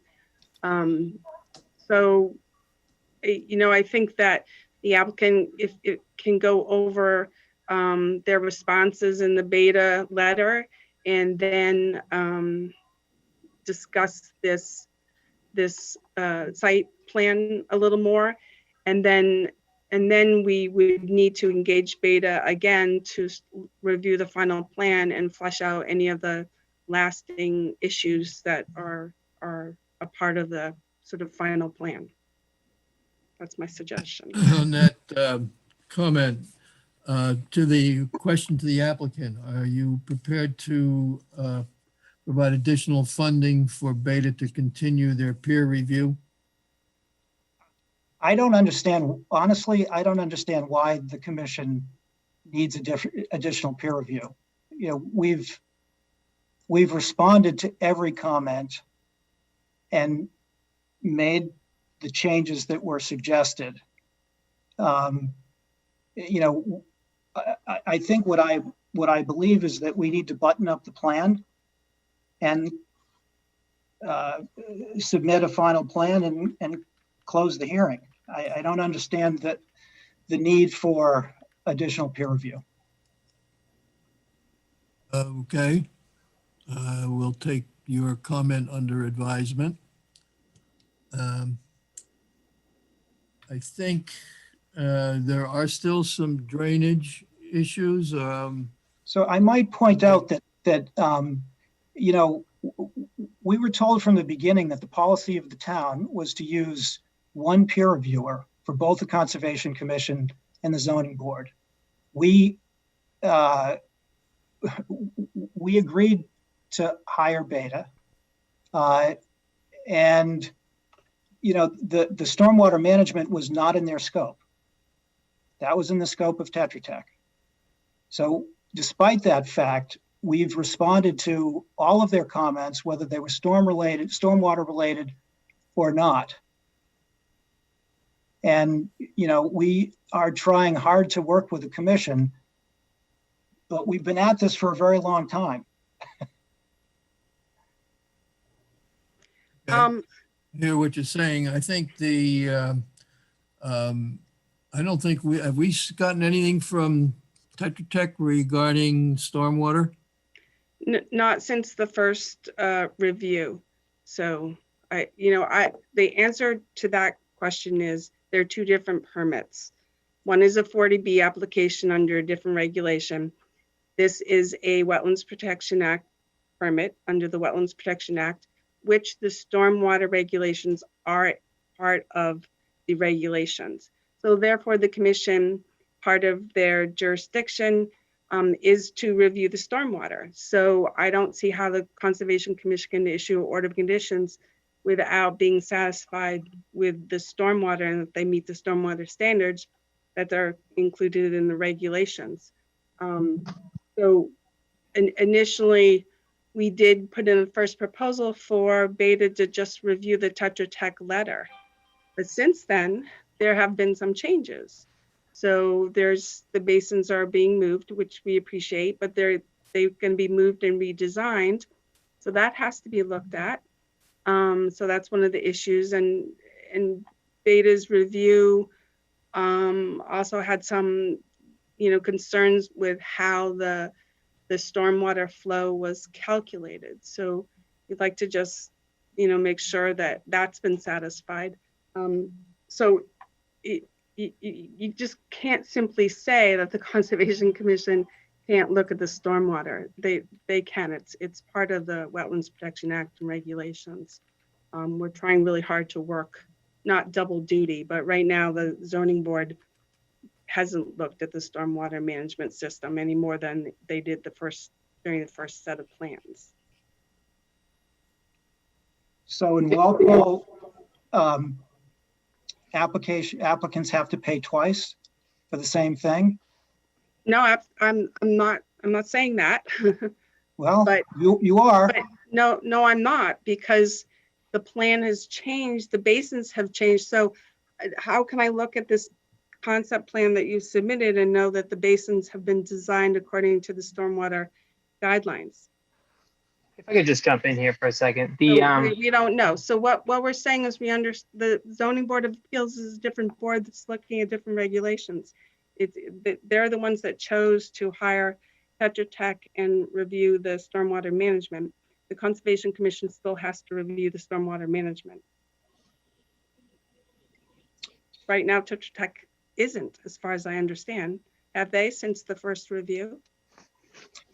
No, I mean, so just, Okay. for the record, we've had 9 hearings with the zoning board, and the applicant has only been allowed to provide testimony at the first hearing. So, it's a delay strategy. We're moving forward and we're asking for testimony. We're asking for a review of your plan. So we're moving forward.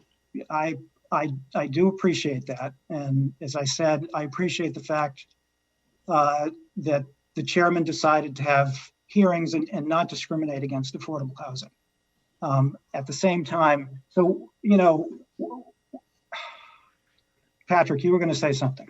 Yeah, so well, we've, as David mentioned, we made a considerable effort to both look at Marta's comments about stormwater, even though it wasn't in the initial proposal, as well as adjust the stormwater and move it out of the riverfront. And I think it's worth mentioning that we still have to meet the Massachusetts stormwater standards as far as meeting the pre versus the post for the site.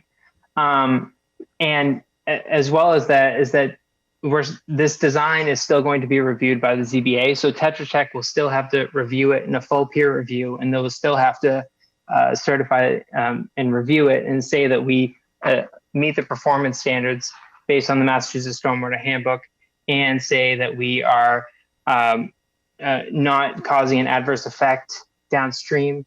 I think we've had a full review of the wetland crossings and meeting the stream crossing standards.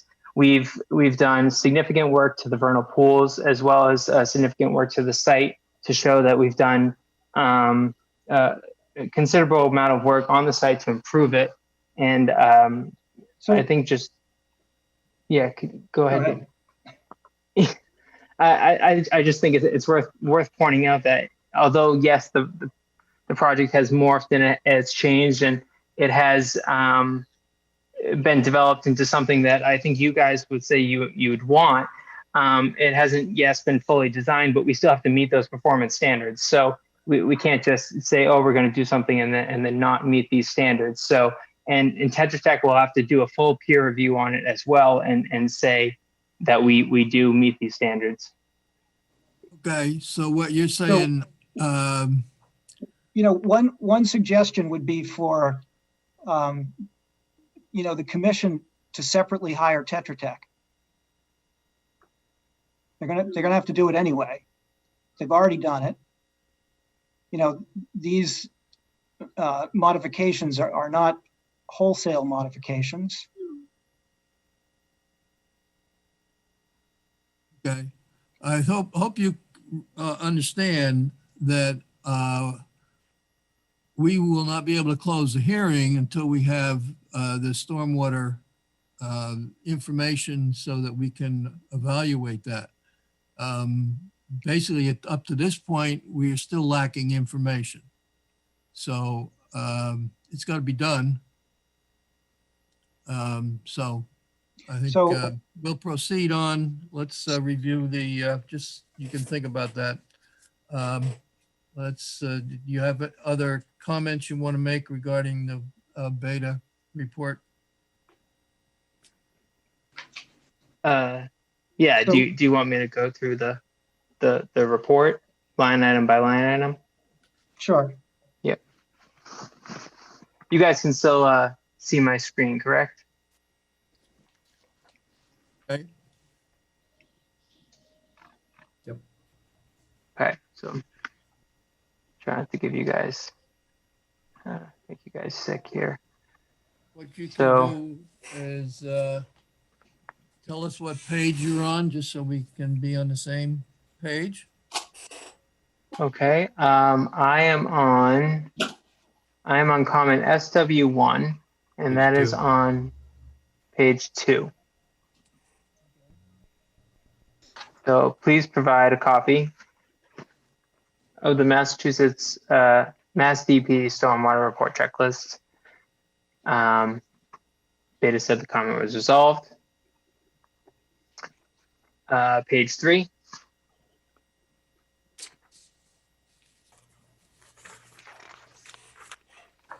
Please provide calculations for sizing of riprap apron to ensure that the runoff will not cause erosion.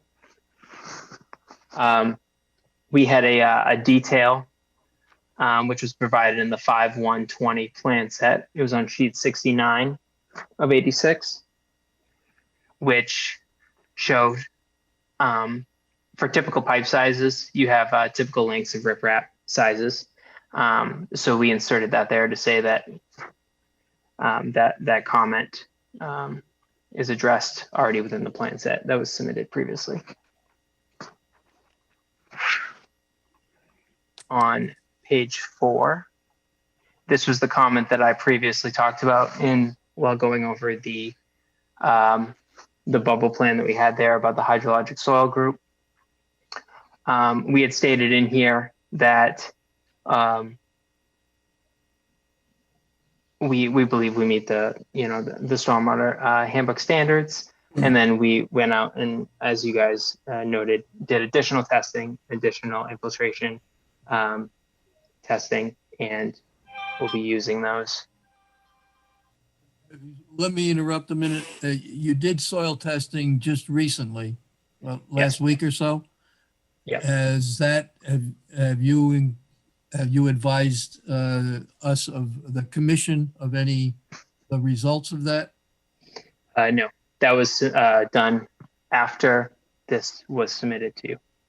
You still have to come up with some report on that then. Okay. Yeah, that'll be submitted with any further design.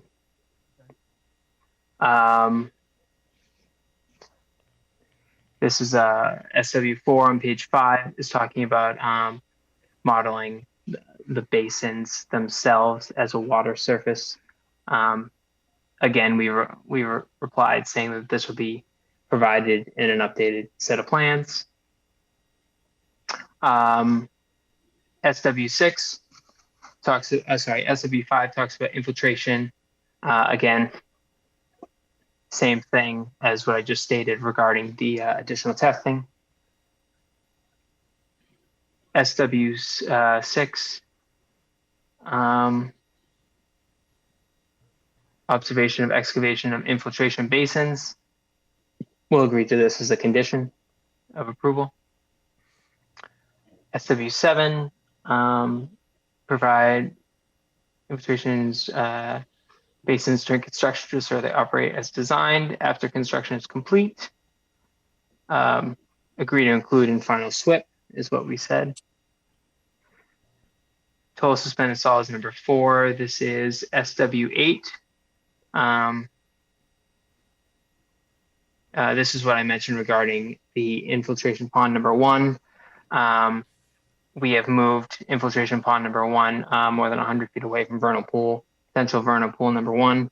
And that was shown on the plan that I went through at the beginning of this hearing. SW9 provides source control and pollution prevention plan.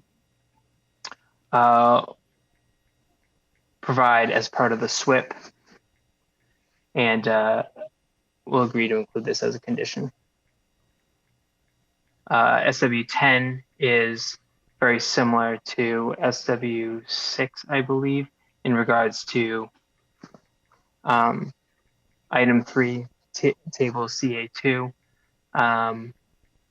This was shown on the plan that I went through at the beginning, showing that the infiltration pond number 1 is greater than 100 feet from the potential vernal pool number 1.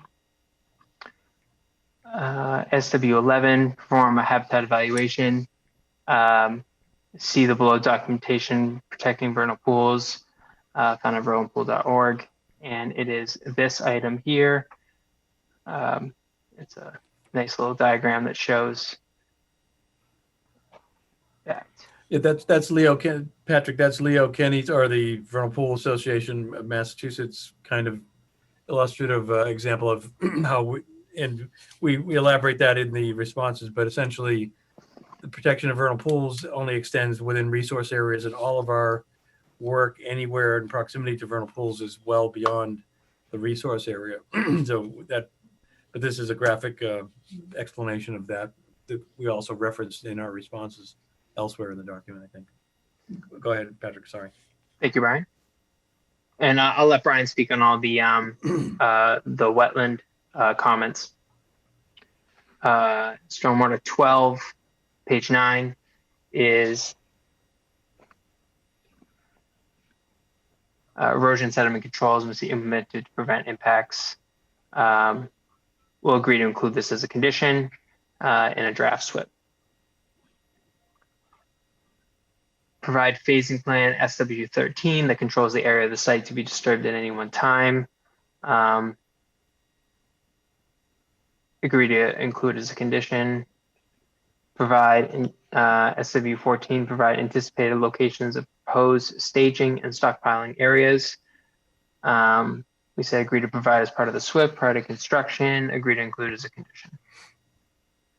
SW15, provide typical inspection and maintenance requirements for all erosion control BMPs.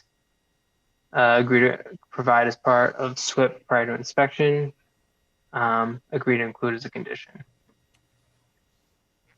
SW16, expand construction sequence plan to include time of stormwater system installation. Again, agree to provide as part of a SWIP prior to construction of as a condition of approval, and we agree to include as a condition. A lot of these are very similar. We'll agree to include them as a condition. SW17, provide specifications for temporary and final seating. Again, agree to include as a condition. SW18, clarify if the proposed erosion control label on the plans is meant to include cements, compost, filter tube, or both. We stated this was stated on the plan, dated 5/1 on our erosion control sheet. Beta said the comment was resolved. Revise the erosion control plan to include perimeter controls at all limits of wetland. Applicant commits to revising the sediment control plan to meet this request. So Patrick, maybe just the things that you didn't agree to or that actually have some comment. I mean, if it's agreed to include, then we can see that on the screen. Sure. Okay. Gonna be a much shorter list. It will. We agreed to many things. I don't recall anything that we didn't agree to. I think almost all things were.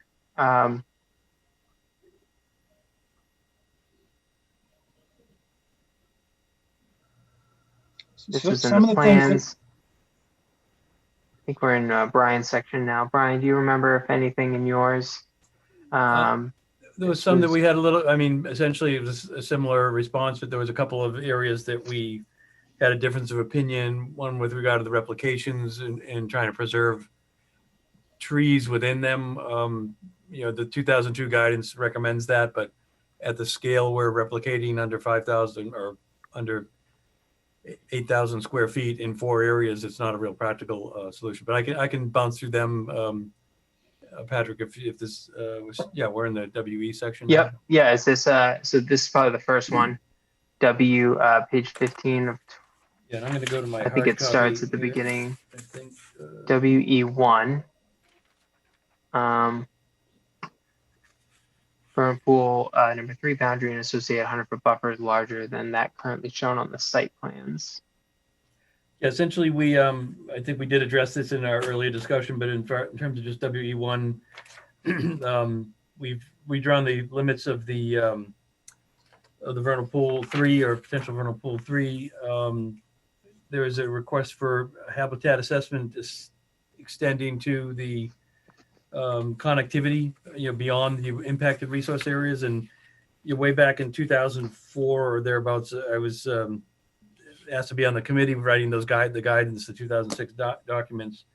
I refrained because one of the persons on there I couldn't stand sitting in a room with. But one of the shortcomings of it, admittedly, although it's a regulatory, it's inherent in the regulations, is the habitat assessment is at the resource area, at the impacted area, the resource area.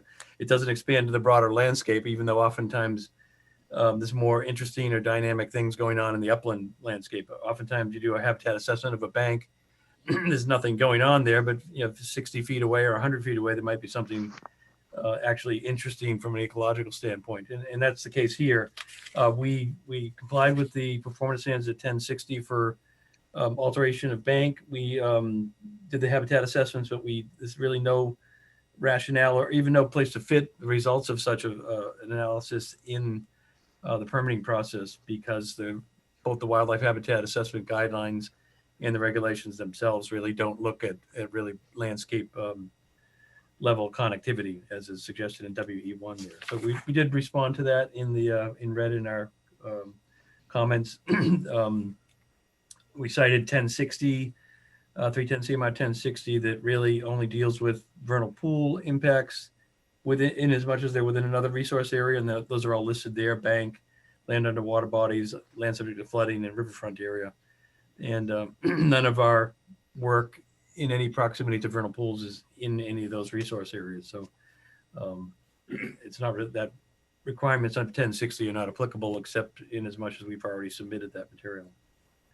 WE. Excuse me, Sorry. Mr. Chair, can I just comment on that response? Really what Beta is getting at on this particular comment is that, and we want to remind the commission that you have jurisdiction in the 100 zone.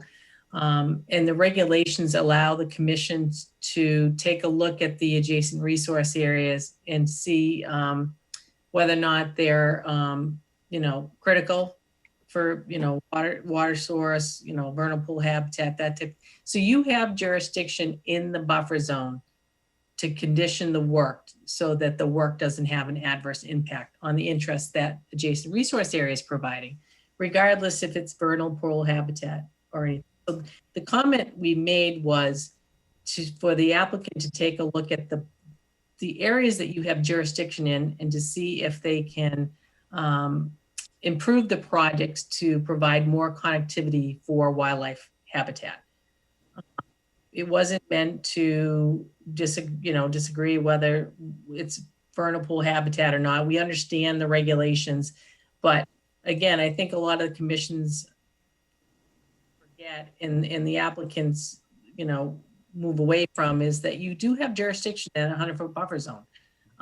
So you can look at the work and what's happening to the adjacent resource areas and what that resource area is providing. And if the resource area is providing critical habitat, which in this case it is, and you can condition the work. And that's the point of this comment. And somewhat earlier on in response to that, as Patrick pointed out, Marty, our connectivity between the northeasterly vernal pool, which I think is number 2 now in this scheme, wetland A, which is another vernal pool, number 1, I believe, and then vernal pool 3.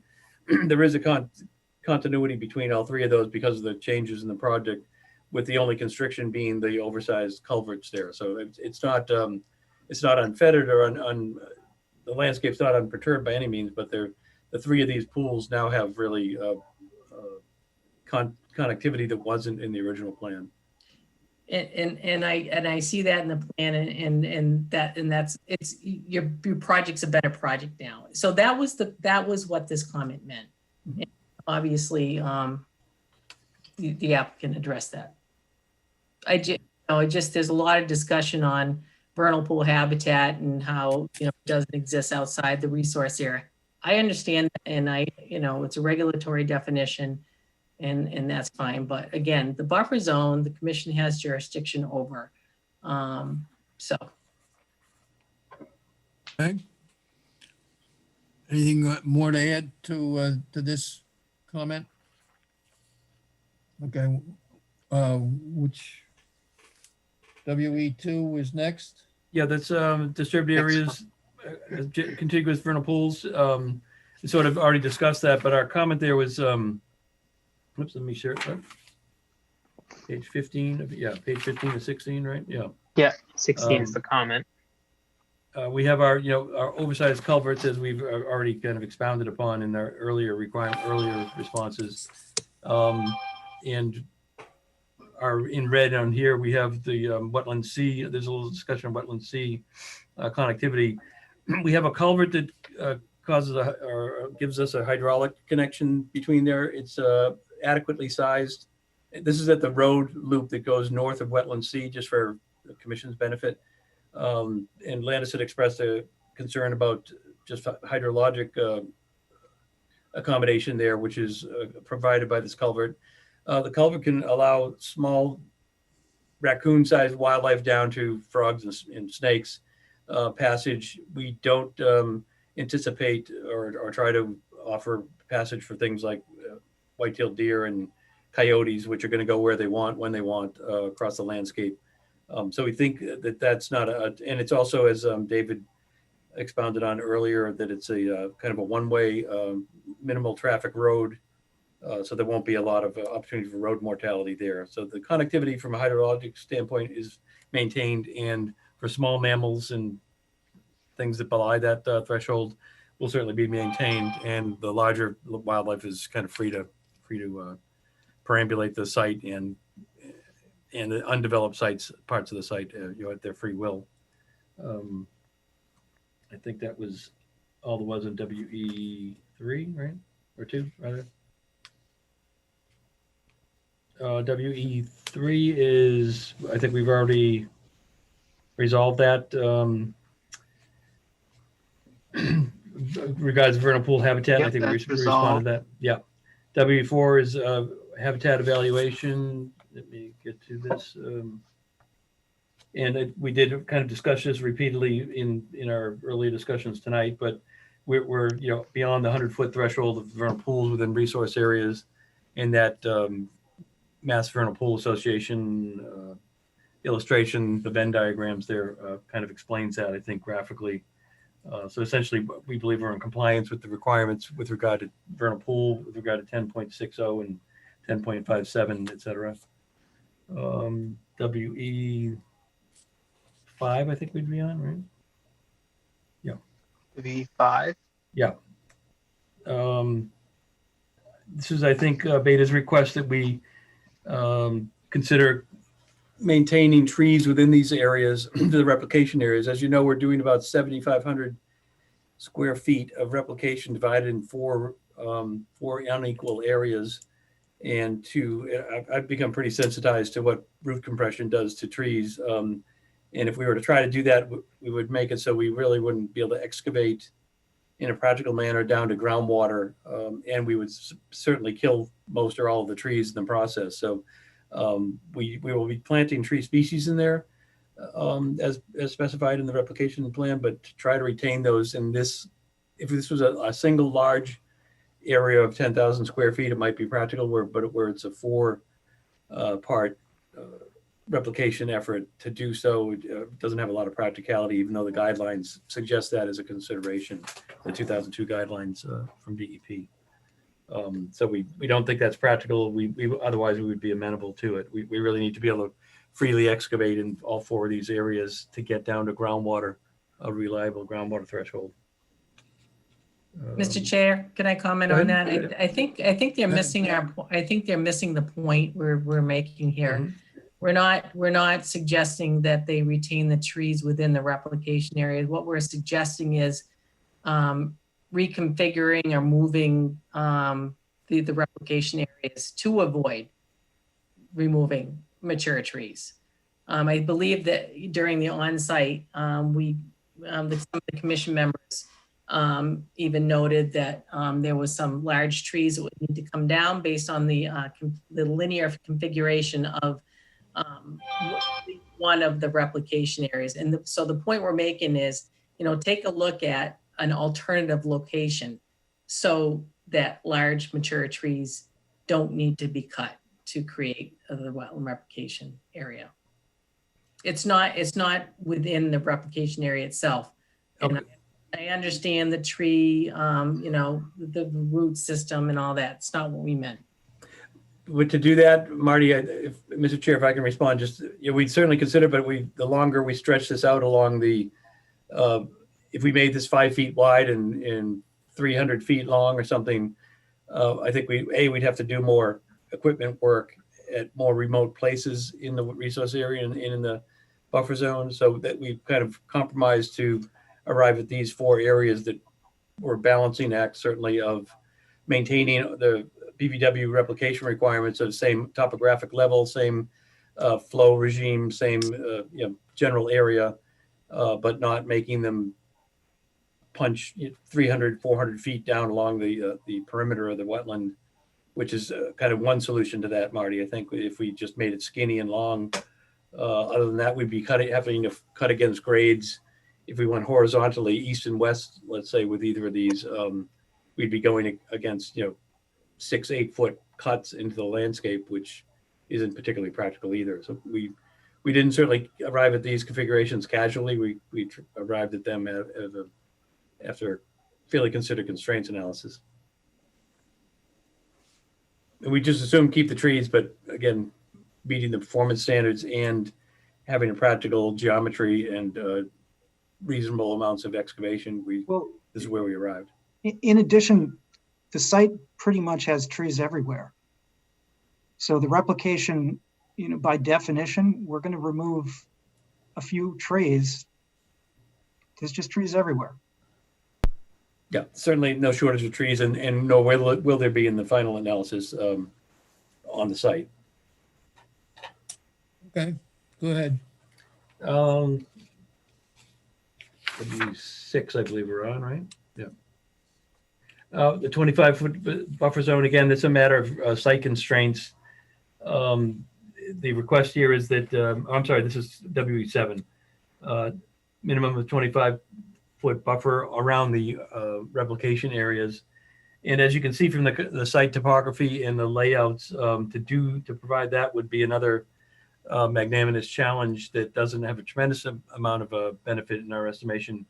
The remainder of the site is going to have a 25 or greater foot buffer, typically, or many parts of it are going to be considerably greater, inclusive of the entire riverfront area that's now intact. And so we don't think that trying to punch further into the upland with retaining of a large buffer, 25-foot buffer, is a practical solution here. And we've, I think, provided our commentary there in red. And again, it's a matter of meeting the performance standards for replication, the physical constraints, and the layout of our roadways that really don't have a lot of degrees of freedom either.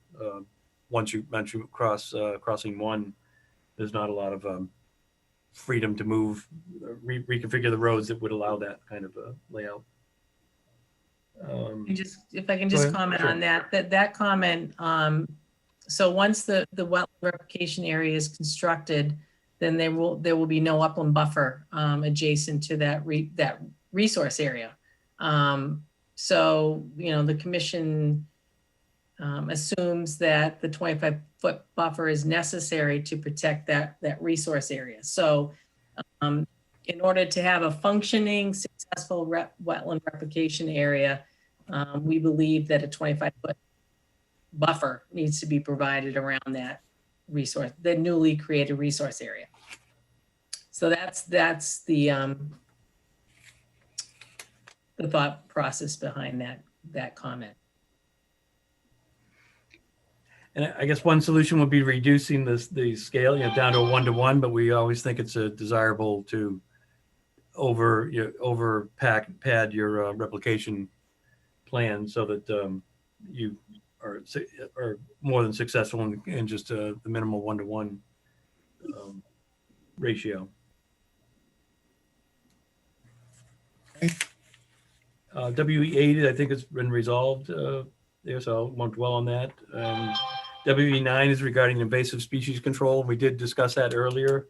I think we're certainly obliged to keep invasive species out of the replication areas, and we are willing to anticipate or contemplate a perimeter of 100 feet in the natural landscape around there to keep probably make our job slightly easier if we control those.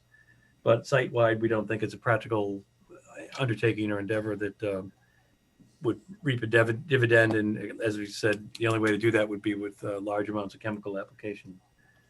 So we've respectfully declined to make a site-wide herbaceous or invasive species control. And again, if I can comment on that, I know there's a lot of discussion about controlling invasives in the resource area itself. And this comment was made, typical projects, all Mass DOT projects that we work on, they require in Army Corps permits require an invasive species management plan. And what that does is it manages the invasives that are on the site that will be impacted by construction, really. So this particular site, as everyone knows, has a lot of invasives on it that will need to be cleared and managed in order to construct this project.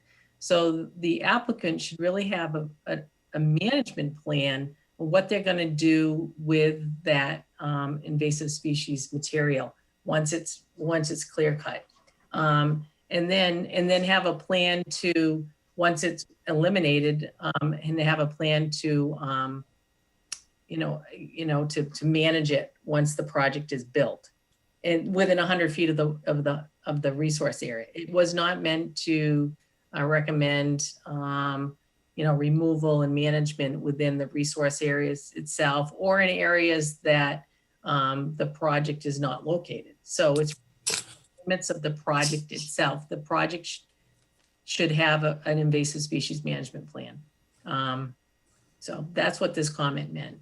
Now, this was my point earlier that Betsy brought it up, and my point earlier that there should be some ongoing management effort to make sure that we don't get back invasive species where they are removed and within our jurisdiction. So go ahead.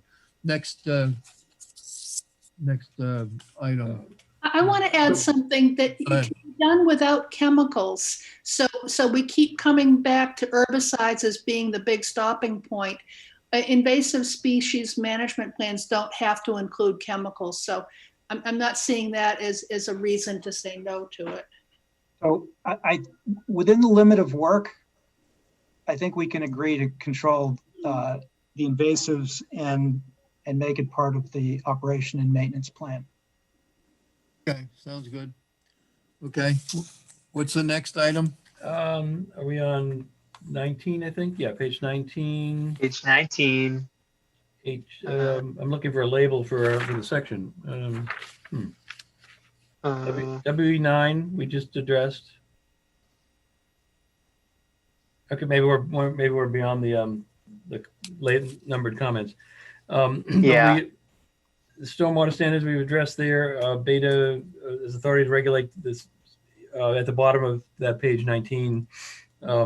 Beta, recitates that the commission has the authority to regulate buffer zone, and in as much as it affects the resource area, which we agree, that's kind of the major tenet of the Wetlands Protection Act regulations, and cited as 1024 and 1053.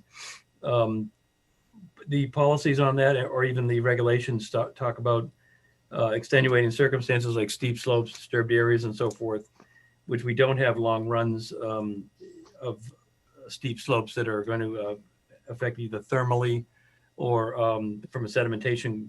With an erosion control plan, we're not going to have sedimentation issues on this site. It's not a very steep or stark contours on the site, and we think that the 25 and in many areas a greater buffer zone is actually adequate to and is consistent with other DEP approvals across the Commonwealth, that you don't need to retain the entire 100-foot to retain the integrity of the resource area. And so our 25-foot de minimis, our minimal, is with major excesses of that, I think is more than adequate. Can I just comment on that? Brian talked about steep slopes. That's just one physical feature of a site that would, allow the commission to consider a larger no disturb buffer zone. But there are other things that the commission can look at is if there's for example, if there's a stream within close proximity to a wetland boundary, or a certified vernal pool, whether or not the impervious surface that's proposed with the buffer zone will have an impact on the water budget of that stream or that vernal pool. So that's when the commission can take a look at the buffer zone and say, you know what, we think, we need 50 feet of undisturbed land between the boundary and the work to preserve that recharge so that stream, the flow can be maintained, or the water budget in the vernal pool will be maintained. So these are the types of things the commission can look at to require a larger no disturb in a buffer zone. So there's many things that the commission can look at other than slope. Yeah, I agree, Marty. In this case, we have, the site is essentially 100% forested. And so where we retain a forested buffer around the wetlands, we've avoided thermal impacts of the wetland. Sometimes, if you clear cut right down to the wetland with the right aspect, the solar aspect, you can change the whole temperature budget of the wetland system and the hydrology of it by evaporation, evapotranspiration. But we do have forest throughout this area that's pretty dense with both understory and overstory, and that's all maintained at least within 25 feet or greater in proximity, except the crossings where it's necessary. So that's another instance where it might be applicable. We've also avoided work in any kind of proximity to the vernal pools with deliberate efforts, particularly through the evolution of the plan in recent iterations. So we think our buffer zone protections are adequate and consistent with DEP approvals and other projects across the state. Okay. The next comment where I think our only remaining is with regard to the O&M plan and landscape maintenance and so forth. We have discussed this before, that it's the advantage with this kind of project is that the landscape maintenance will be done in a unified manner, not individual homeowners. So we agree to have signage at 150-foot intervals if that helps stop the spillover effect. We think that'll be under control by itself because it won't be a hired gun for every single landowner or homeowner. It'll be under control of the association itself. I think that's already been discussed elsewhere tangentially, but I think that we just respond to it on page 21 here. And the last item on that page, and I think in this recitation is, You get WE10 here. yeah, WT10, which watershed, which I think Patrick and Katie have addressed that issue. Is that with the modeling, your pre and post modeling of surface water flows? Yeah, each one of those, we have analysis points at each one of the vernal pools and the river, and we're matching our pre to post very closely with that, and showing that we're not starving or putting too much water to those areas. So Yeah, the I remember hydrology is being we addressed maintained that pretty many months closely. ago. Yeah. Yeah. Is there anything? I don't believe there's- That's something that, Phil Paradis didn't have those pre and post watershed plans to even take a look at that. So he can take a look at that. Okay. I think there's one question that has come up in our discussions. And this is, I'm addressing this to the applicant. Typically, we have, allowed one wetland crossing to get to the upland. Your proposal here has 2 wetland crossings. When we meet next time, I think you just give us a summary to justify your using 2 wetland crossings on your project. So I think Rather not go into I think just for the next, we're going to have to continue the hearing anyhow, that you would have just something, your justification for that prepared for us. And Jack, I have a request too. I mean, I wasn't really sure what to do with this format of going line by line, which we just did, because every now and then Marty would come up with something interesting. So I wanted to follow through on one thing that Marty said that I think I agree with, and that is the replication areas can be made less vulnerable and more sustainable if they have a significant buffer around them. And I'm just wondering, where are we with that? I mean, Marty made a good point. I'm agreeing with her. Other people might. So where are we with discussing those replication areas? At this point, from the information that we have, can we determine that? I guess I'm just puzzled by the process a little bit. So can we Probably, ask the applicant to reconsider putting a buffer around the replication areas?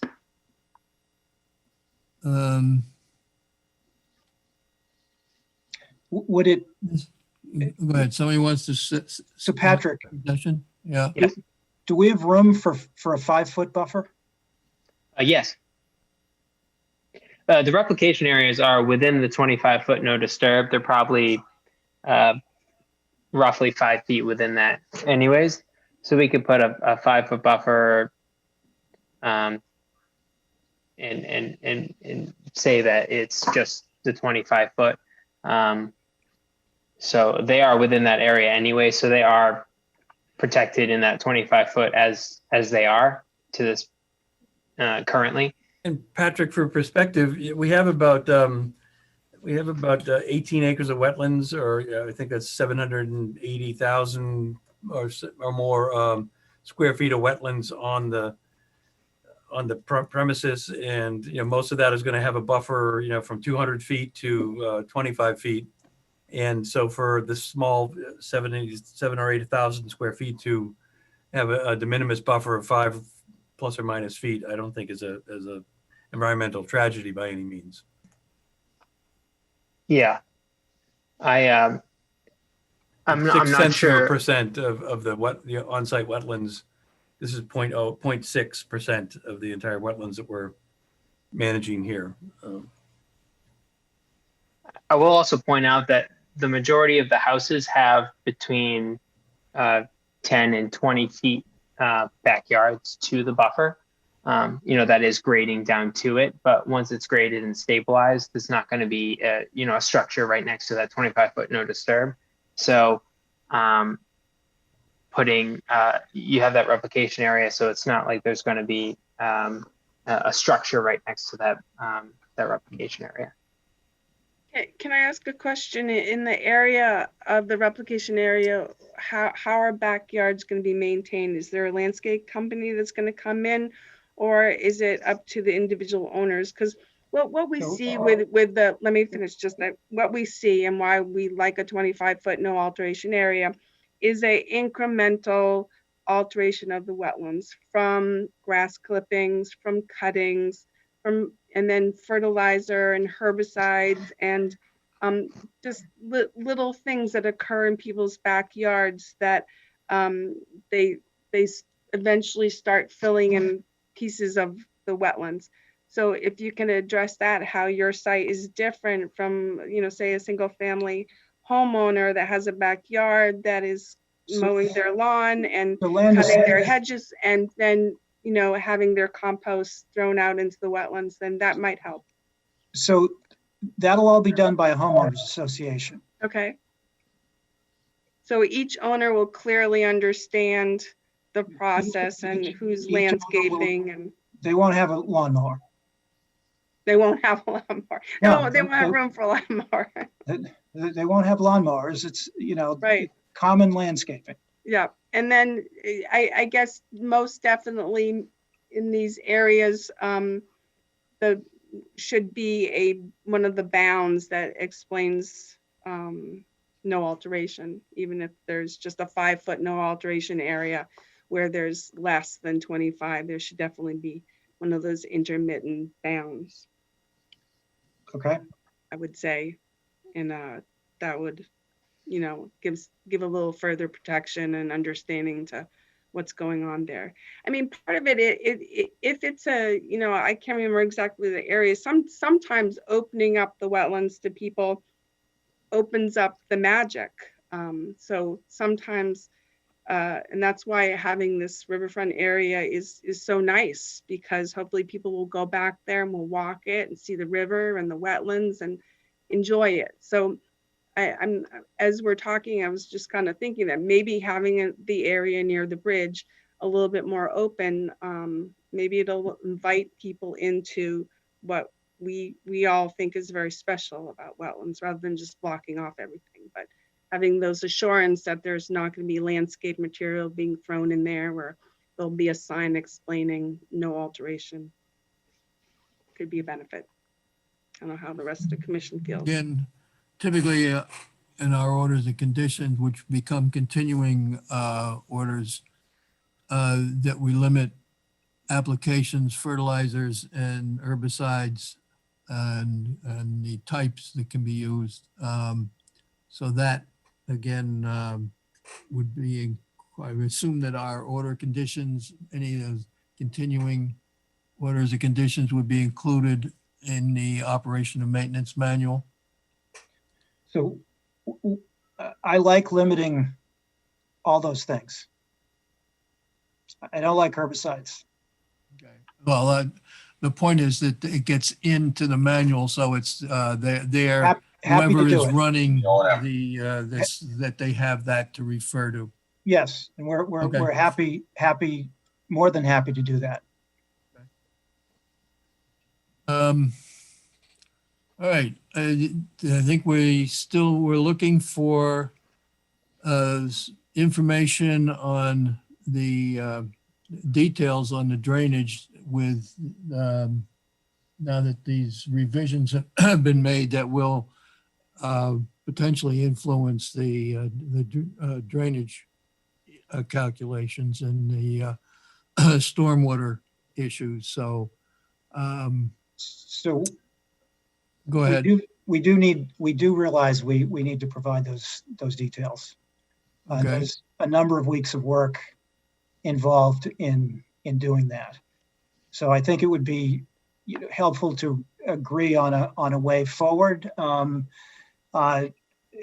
Merrican is on the Zoom call and has worked on the project. I think he could answer the question about the 40A restriction because he provided survey services for the project, but he's also worked with the board and maybe he can help us suggest a way forward relative to limited peer review so we get to the finish line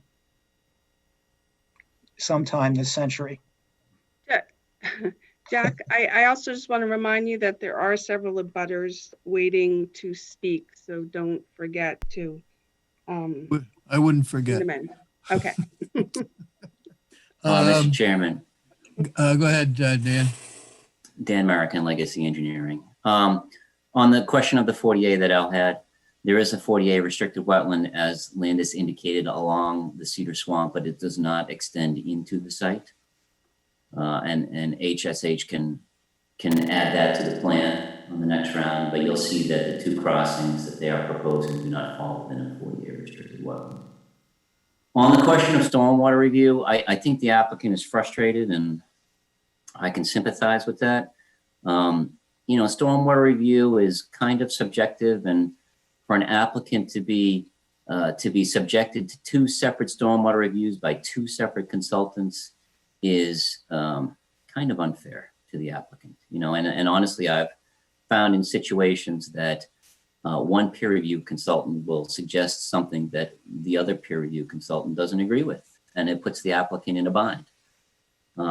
So I understand their frustration here. And, you know, one way to resolve that is for the commission to just hire Tetra Tech to conduct a stormwater review. I think that my understanding that Tetra Tech has not moved forward because the zoning board has instructed them not to move forward. So if the commission were to retain them, they could absolutely move forward with a storm review.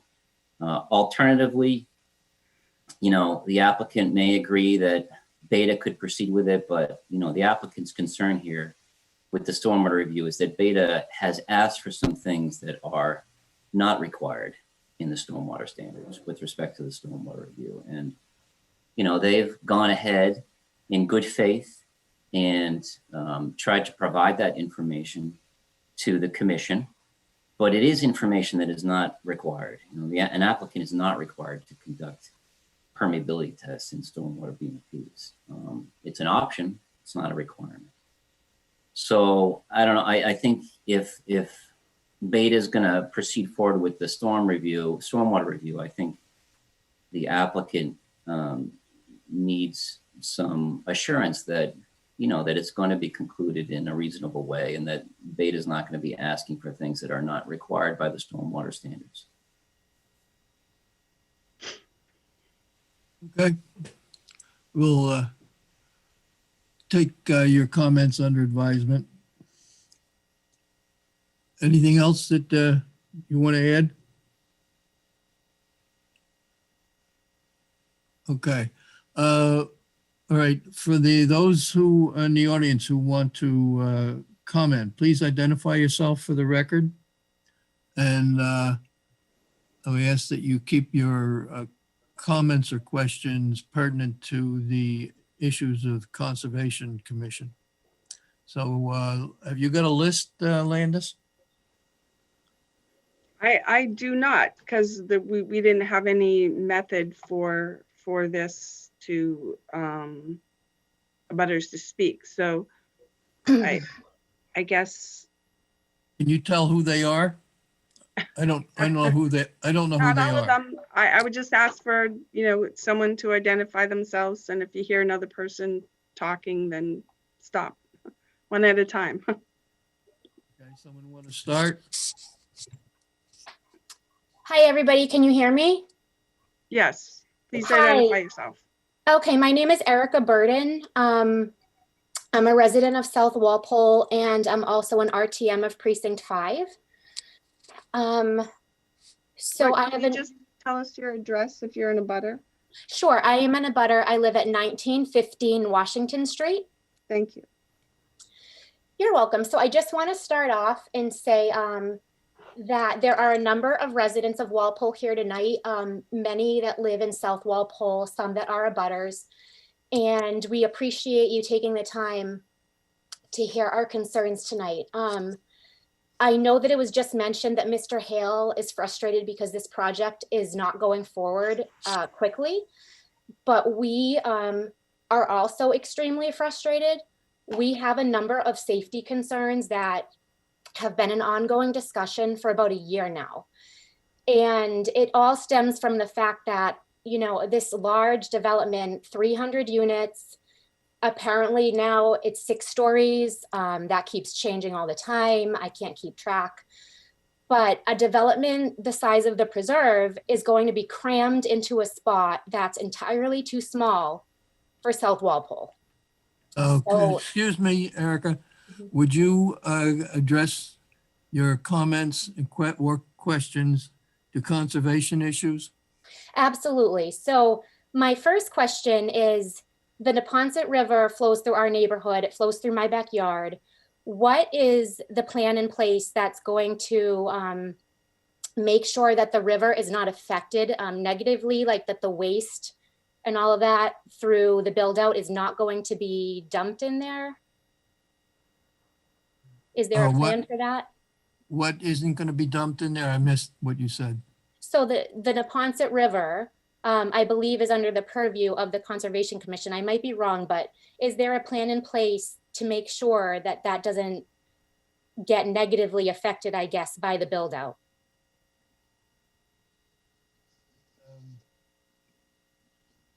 Does that make sense? I don't know if, you know, I want to make sure materials, it flows through my backyard. So I want to make sure that things aren't going to be dumped in there, chemicals, materials. I don't know what it's going to be, but make sure that it's not. Neponset River does not border this site. Okay. Neponset River is further east on Summer Street, and it's the railroad line borders the easterly border of this site. The Cedar Brook eventually flows into the Neponset River. And that's on the northerly end of the site, which is what we were talking about this evening, with the applicant has moved the retention areas out of the riverfront area being Cedar Brook. Okay. That answers your question, but basically there's, I believe this site is sewered. So Correct. it would be collected into and go into the existing municipal sewer system. Okay, thank you. That's helpful.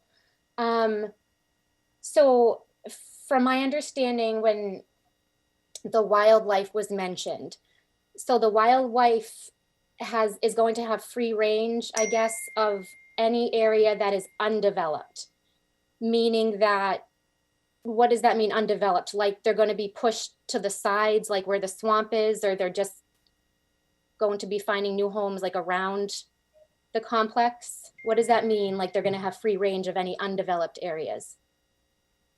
Basically, when you do a development, you obviously have to remove what is there from the trees, and there'll be some changes in the topography. And the wildlife will move to where they're comfortable. There is an area, again, as I mentioned, that the riverfront area, 200 feet from the riverfront, that will be undisturbed. There'll be the wetlands, there's a substantial area of wetlands, and there'll be critters that take up the residents that normally would be there. The vernal pools would continue to function. So there will be wildlife around. Okay, so obviously there is, with construction, any construction, the construction for your house and my house disturbs something. mhm. Right, exactly. So my question is, and this is actually just a question, because I'm not sure, how close is the bird machine property that's said to be contaminated? Is that, does anybody know how close that is to this? Bird development? machine property is on the other side of the railroad track, Okay, on the easterly side of the railroad track. so None of this development is on the main bird machine property. The applicant did purchase a section on the northerly side by the brook, by the Cedar Brook, that I don't believe was utilized by Bird Machine. They did own the property, but it's on the other side of the railroad track. So it would have made it difficult for them to utilize that. okay, so the wildlife, going over that way, that's totally out of the purview of this, of your purview for tonight, that this is not a concern. Am I correct? Well, it's the wildlife, disturbing wildlife is a concern, but it is also the applicant has the right to develop the property. As any development does cause an upset in whatever wildlife is there. And there's, that's, the applicant is allowed to develop his property. Okay, no, thank you. You clarified everything that I needed to know. I just have one question because the plans seem to have changed so many times. Can somebody please clarify for me how many, is this still 300 units, this development? Mr. Hale, is that correct? Still 300 units?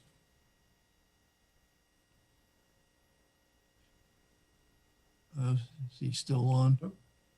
Yeah, it's still 300 units. David, you're Is that muted. correct? You're muted, David. Yeah, it is still 300 units. Okay, and can you please clarify how many are single families, how many are apartments, and the breakout? I don't know if that's our purview, Erica. I'm sorry. But we're all about the resource areas. Okay, that's okay. Yep, I didn't know if that was, this is my first Concom meeting, so thank you, and I appreciate it. I can find out that another time. Thank you. It is on the website, for the Okay, zoning thank board's you. website. Okay, I'll check that. Thank you. Thank you, everybody. Okay, that answers your questions, Erica? Yes, thank you so Okay. much. Thanks. Okay, thank you. And who's next?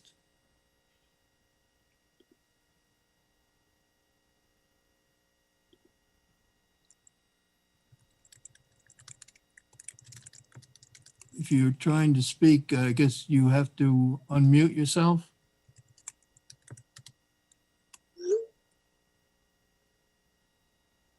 Do we have anyone else who wants to comment?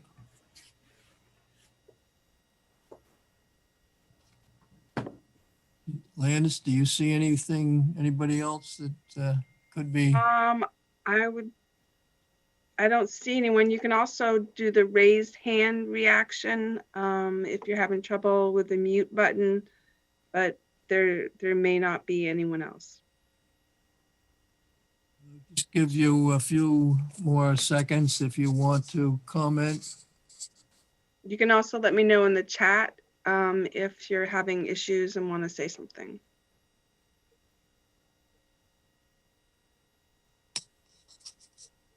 We're not getting any response. No. Okay.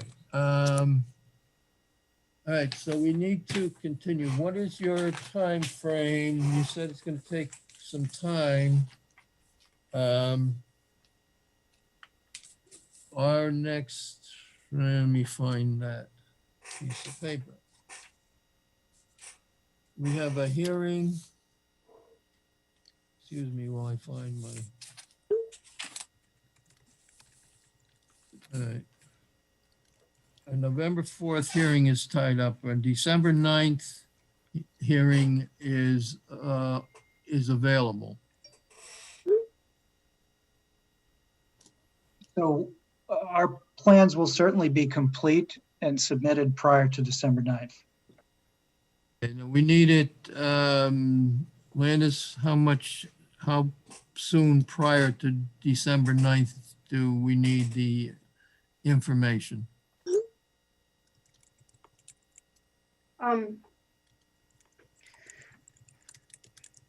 are we're talking about full revised plans, but before the 9th? Yes.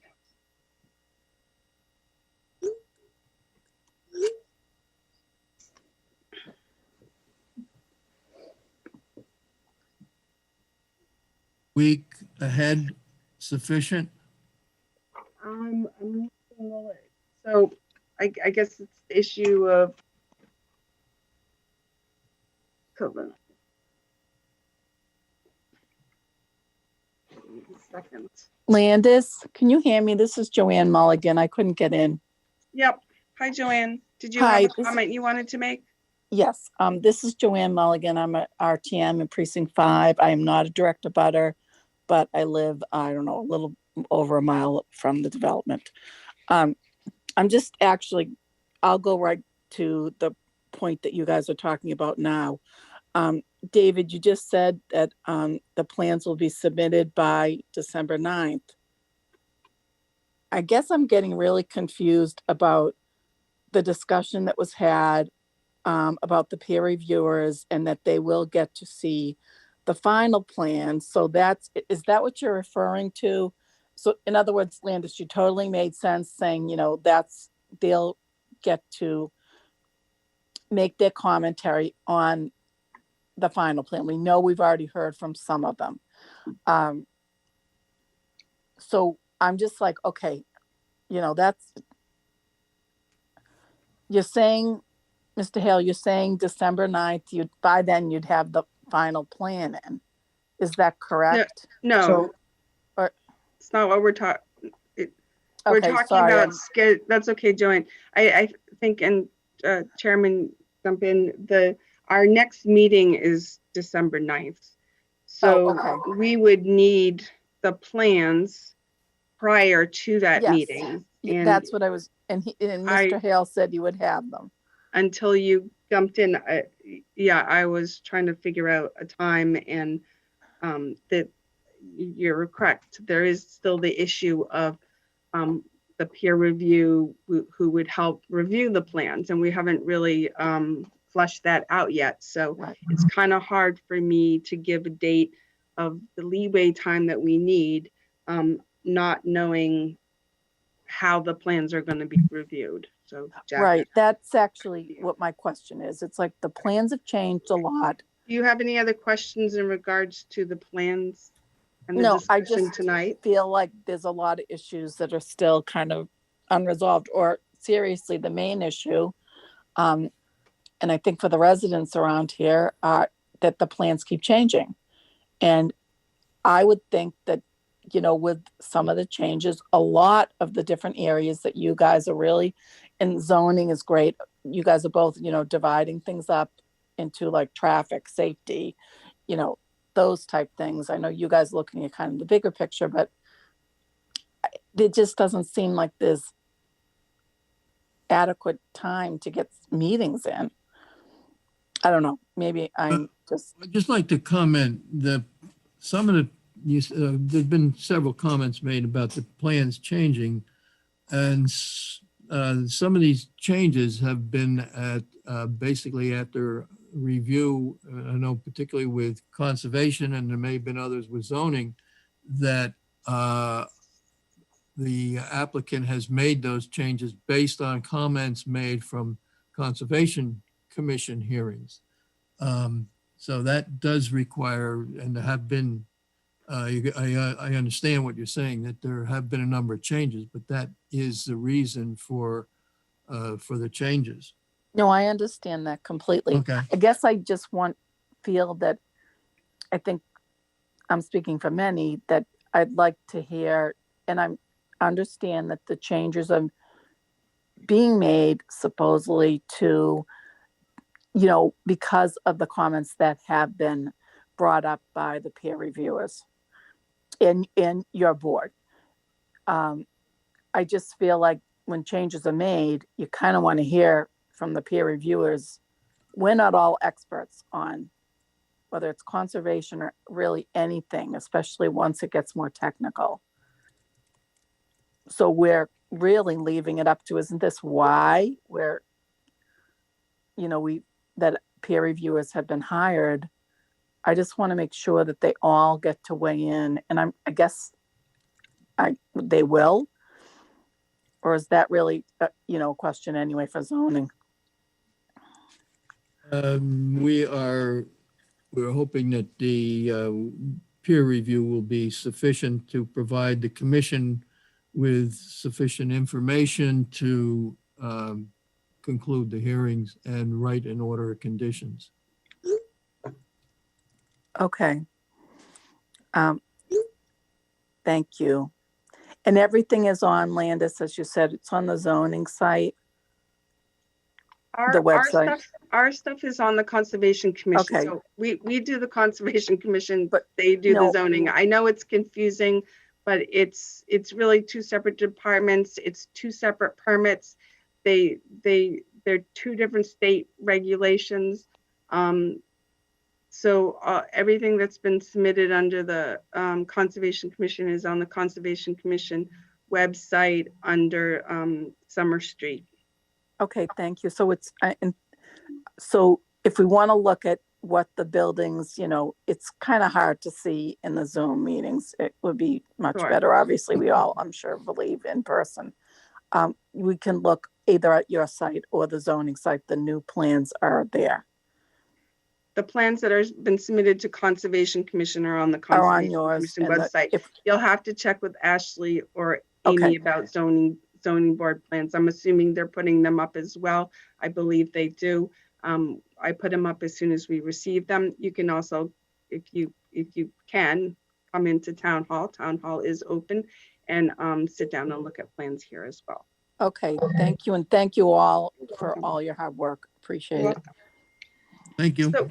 So Jack, as far as timing, perhaps this is a thing that should be discussed outside of the hearing with staff as far as coordinating peer review. I understand where the applicant is coming from. Their original proposal did review the Tetra Tech peer review. So it wasn't really an additional review. It did pull out some things that Beta felt that Tetra Tech had not addressed. Then as you stated yourself, Jack, that we can't issue a permit without being satisfied with the stormwater. It's not, we can't do it. It's part of the regulations. So if it's, wait a minute, if it's Tetra Tech or if it's Beta or if whoever, Chairman, whatever you feel is correct, I can coordinate with the zoning board. The Conservation Commission needs to have the plans further reviewed for compliance with the stormwater management standards that are embedded into the Wetlands Protection Act regulations before approving this or denying or making a decision on this proposal. And if we're getting new plans, then we need to know who's doing that. So I can't, it's really hard for me to say a week at this point, because I'm not sure how they're. Well, my thought is the next hearing available is December 9th. I don't know, whenever the information is provided to us, we're going to need time. So whether we may need to continue the hearing again after December 9th. But we'll need sufficient time to review the latest information. So, Mr. Chairman, I would suggest that we could deliver plans on or before November 25th.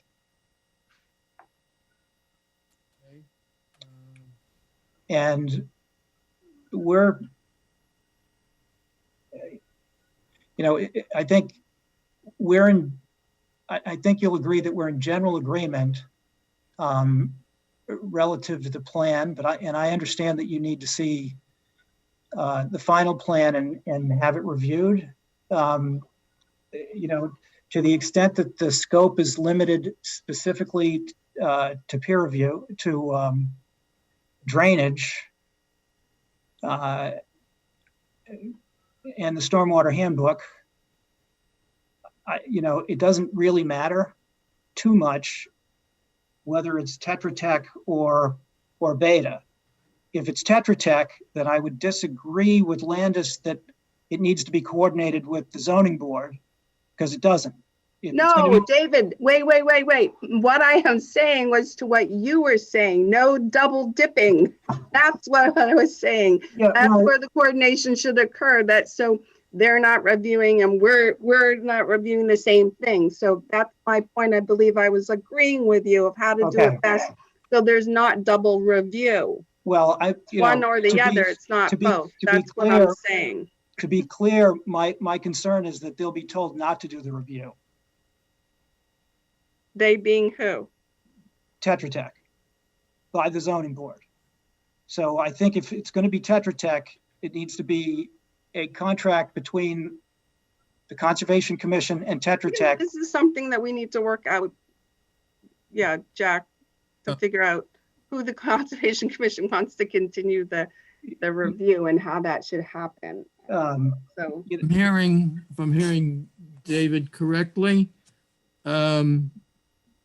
you aren't partial to one or the other. No, I just wanted, you know, I'm concerned about the time. We've been at this a long time. You know, on June 24th, you know, we took great pains to get a check to Landis before she went on vacation.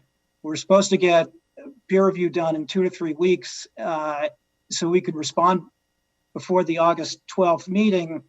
We got the peer review 2 days before. And, you know.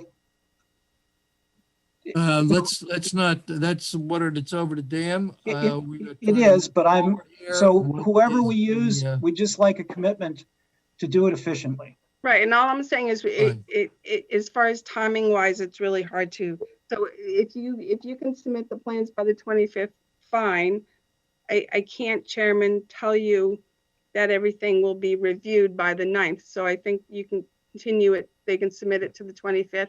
We can continue it to the 9th, and if everything's not reviewed, then we continue it further. So could I ask, you know, if it would be possible to, between now and the 9th, at least get a draft of the order of conditions? Because I mean, the engineering is the engineering. It's going to comply with the stormwater management at the end of the day.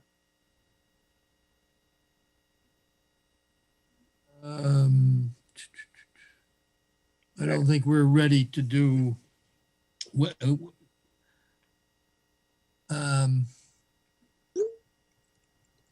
My personal thought at this point, we've got this, you need to get us the information. We've got to review it. I think it would be reasonable to put on the December 9th schedule for continuing this hearing. I would not be surprised if at that point we would need one more, potentially one more meeting to finalize everything. So just so you're aware, I'll be surprised if we're ready to close the hearing on December 9th. I'll put it that way. Mr. Chairman.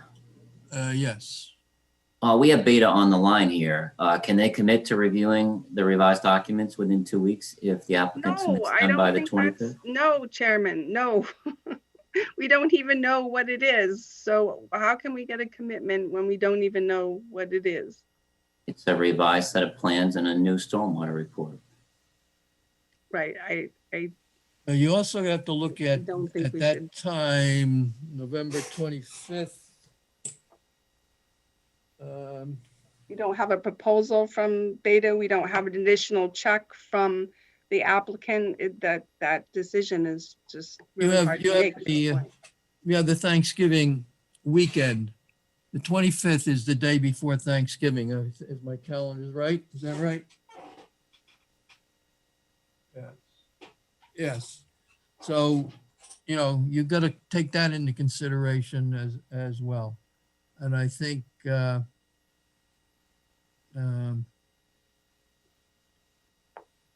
I said, my suggestion, we continue this now till December 9th, and you get that information to us as soon as you can. And then we will get that also, the response, the review done as soon as we can, because we're, so you got Thanksgiving, and then you are into the holiday season without too soon after that. So you got to consider that. So- Mr. Chair, can I ask a question? Would it be, Katie Enright with Howard Stein Hudson, would it be possible in the proposal from either Beta or Tetra Tech to have a time commitment in their proposal to review? Who is that speaking? Again, it's Katie Enright, the project engineer with Howard Stein Hudson. Would it be possible in the proposal from either Beta or Tetra Tech that there's a time commitment in the proposal for their review to be completed?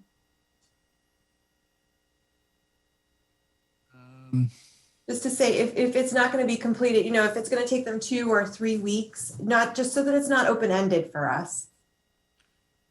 Well, I think everybody's trying to work expeditiously, but I think at this point, we just, you get your revision into us as soon as you can. And then we will take that review, and they're gonna have some idea what the scope of what they have to do, what they have to review.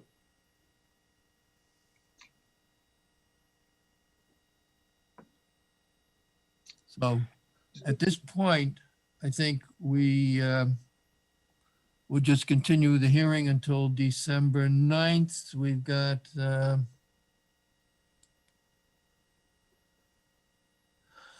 we have one hearing on. Was that it, Landis? No. We got more? What did I do with? Yeah, so we have 1, 2, 3, 4 sort of small hearings. I think I have the opening at 8 o'clock. So we'll continue this until December 9th at 8 o'clock. I know you sent me that draft agenda, wherever it is. So, okay, 8 o'clock. Someone make that a motion? So moved. Second. Okay. Let's see. Doug, Aye. Emilio, Aye. Betsy, Aye. Al, Aye. Jack, aye. Okay, so we're continued to 8 o'clock on December 9th. Okay, thank you all for your comments and participating. And we still have some things to do. Mr. Chairman, Yes. can I ask just a quick question? Go ahead. The hearing after the 9th, do we have any idea when that will be? January 13th. Okay. I appreciate all your effort. Thank you. Okay. And thank you all. Thank you. Good night. All right. Well, where's my agenda here? Okay, we have some minutes to review.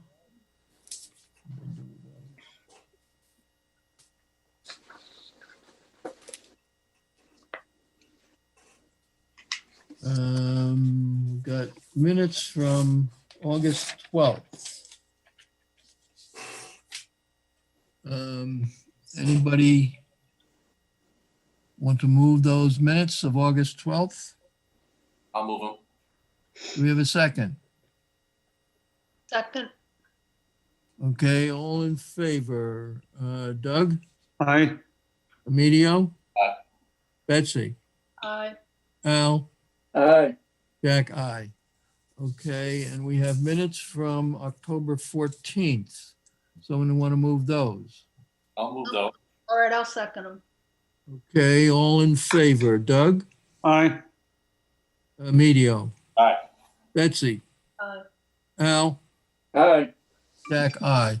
I would just like to comment, I think Landis has done an excellent job putting these minutes together. I think it'd be very helpful in reviewing some of these projects that are ongoing. And I just want to, along with everything else that she's doing, the minutes are excellent. Yep. So, thank you. Thank you, Jack. Nice to hear. Okay. And I didn't fall asleep reading them.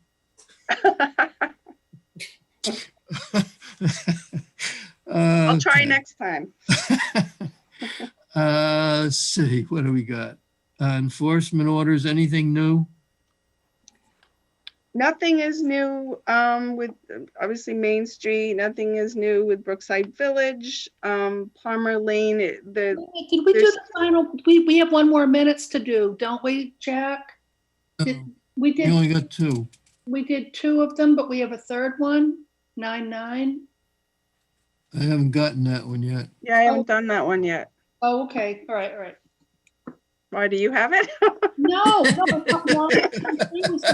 You just saved Landis about 20 minutes worth of work. Mm-hmm. I thought we didn't have the last one, so we don't have two of them back. Okay. Yeah, you have to the September ones. Right. So when I was doing 8-12, I realized that I really needed to do them sooner because there was all these information that needed to be addressed. Okay. Yes. So enforcements in Main Street, nothing new, and that's Brookside, nothing new. Palmer Street, they're still working with the owners of the property to get a agreeable restoration plan. Pinnacle Point, I did issue the fines of $300 each to Trozy and have not heard anything from either of them yet. Those are the enforcements. Okay. Now we've got certificate of compliance.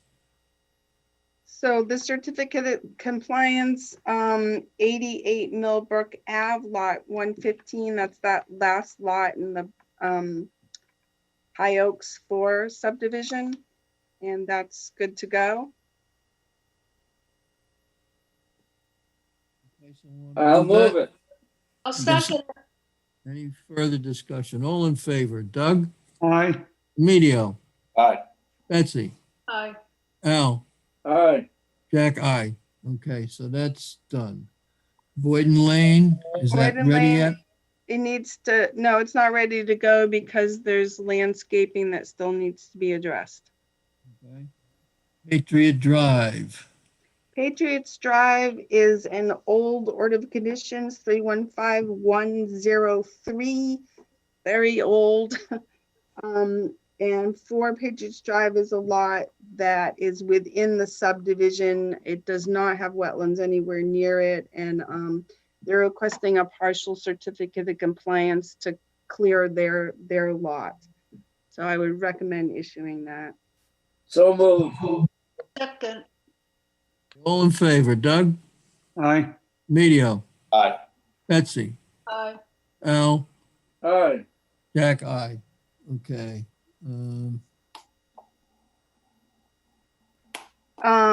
95 West Street, 3151119. I don't know if maybe Abigail is not on tonight. I think originally she was going to be, but I looked over the real full as-built plan that I received today and did a site walk, and I have a couple questions, so I would like permission to hold off on that, and I'll put it on later.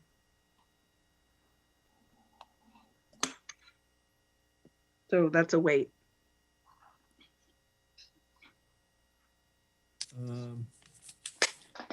Board comments. We got any board comments? I don't see So, anything. Well, ZBA, so the ZBA now for board comments, they put everything on Viewpoint. They don't give us hard copies, so I go onto Viewpoint and look at it there. There is a request for 2210 Route 1, which is on the corner of Pine Street, and they want to change the use to car repair and sales, I guess, in addition to what they do there. Is that the one that we permitted that was a car wash? It's kitty corner from the car wash. So it's on the other side of Route 1 on the corner of Pine. It's an existing business. It's just they want to add car repair and sales. So yeah. Where that is on Route 1 and Pine Street, you got that trucking company. yeah, Patriot, whatever they call that, trucking, and on the other is that new car wash. And then you got the Preserve on the one corner, and the other one Right, is it's Patriot Trucking. They want to include car repair and sales with their business. you mean they can't do that now? Okay. I don't know. It's out of our, I don't think we have any jurisdiction, do we? Yeah, no, there's no wetlands in there, no. What is that Patriot? Is that the name of the company? You got anything else? No, for board comments, no. Let's see. We what have else to I get something done with a calendar, or is that? Oh, yeah, I got that here someplace. All right, on the calendar. May, we should be able to do the 12th and the 26th because town meeting, if it goes as scheduled, would be May 3rd, first Monday. So I think we can add in May 12th and 26th. Okay, Then fill in the other dates, whatever's appropriate there. so for July, July 14th.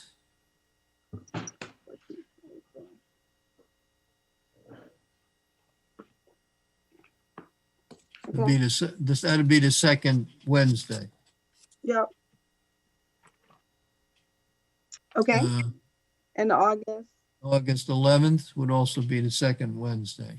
okay, And then in October, town meeting would be the 18th if it goes by normal schedule. So we should be okay with the dates that we have in there, the 13th and the 27th. the 13th and the 27th of what? Sorry, October, okay, those dates should be okay. yep, And the November 10th, December 8th, okay. So, anybody else pick up anything or one need to see any we need to adjust here? Nope. Okay. Someone want to move this for our meetings for 2021? I'll move them. We have a second? Second. Okay, all in favor. Doug? Aye. Emilio? Aye. Betsy? Aye. Al? Aye. Jack? Aye. Okay. so I didn't give you the right information for the car place in case you're wondering. So 2210, it's actually across from the Patriots place. It's on the other side of Route 1, but it's not near any wetlands. The preserve area is behind it. Preserve buildings and parking lot. There's no okay. wetlands. It's Must just be- a small building next to the hotel or. Yeah, there's a motel there and then there's another, it's been a couple of things. Okay. Right. Yeah. Right. Okay. I got it. Want to clarify that. Yeah, because I want to run up there and do business right away. Wrong wrong information. I want to Do give we false have, facts. do we have anything else?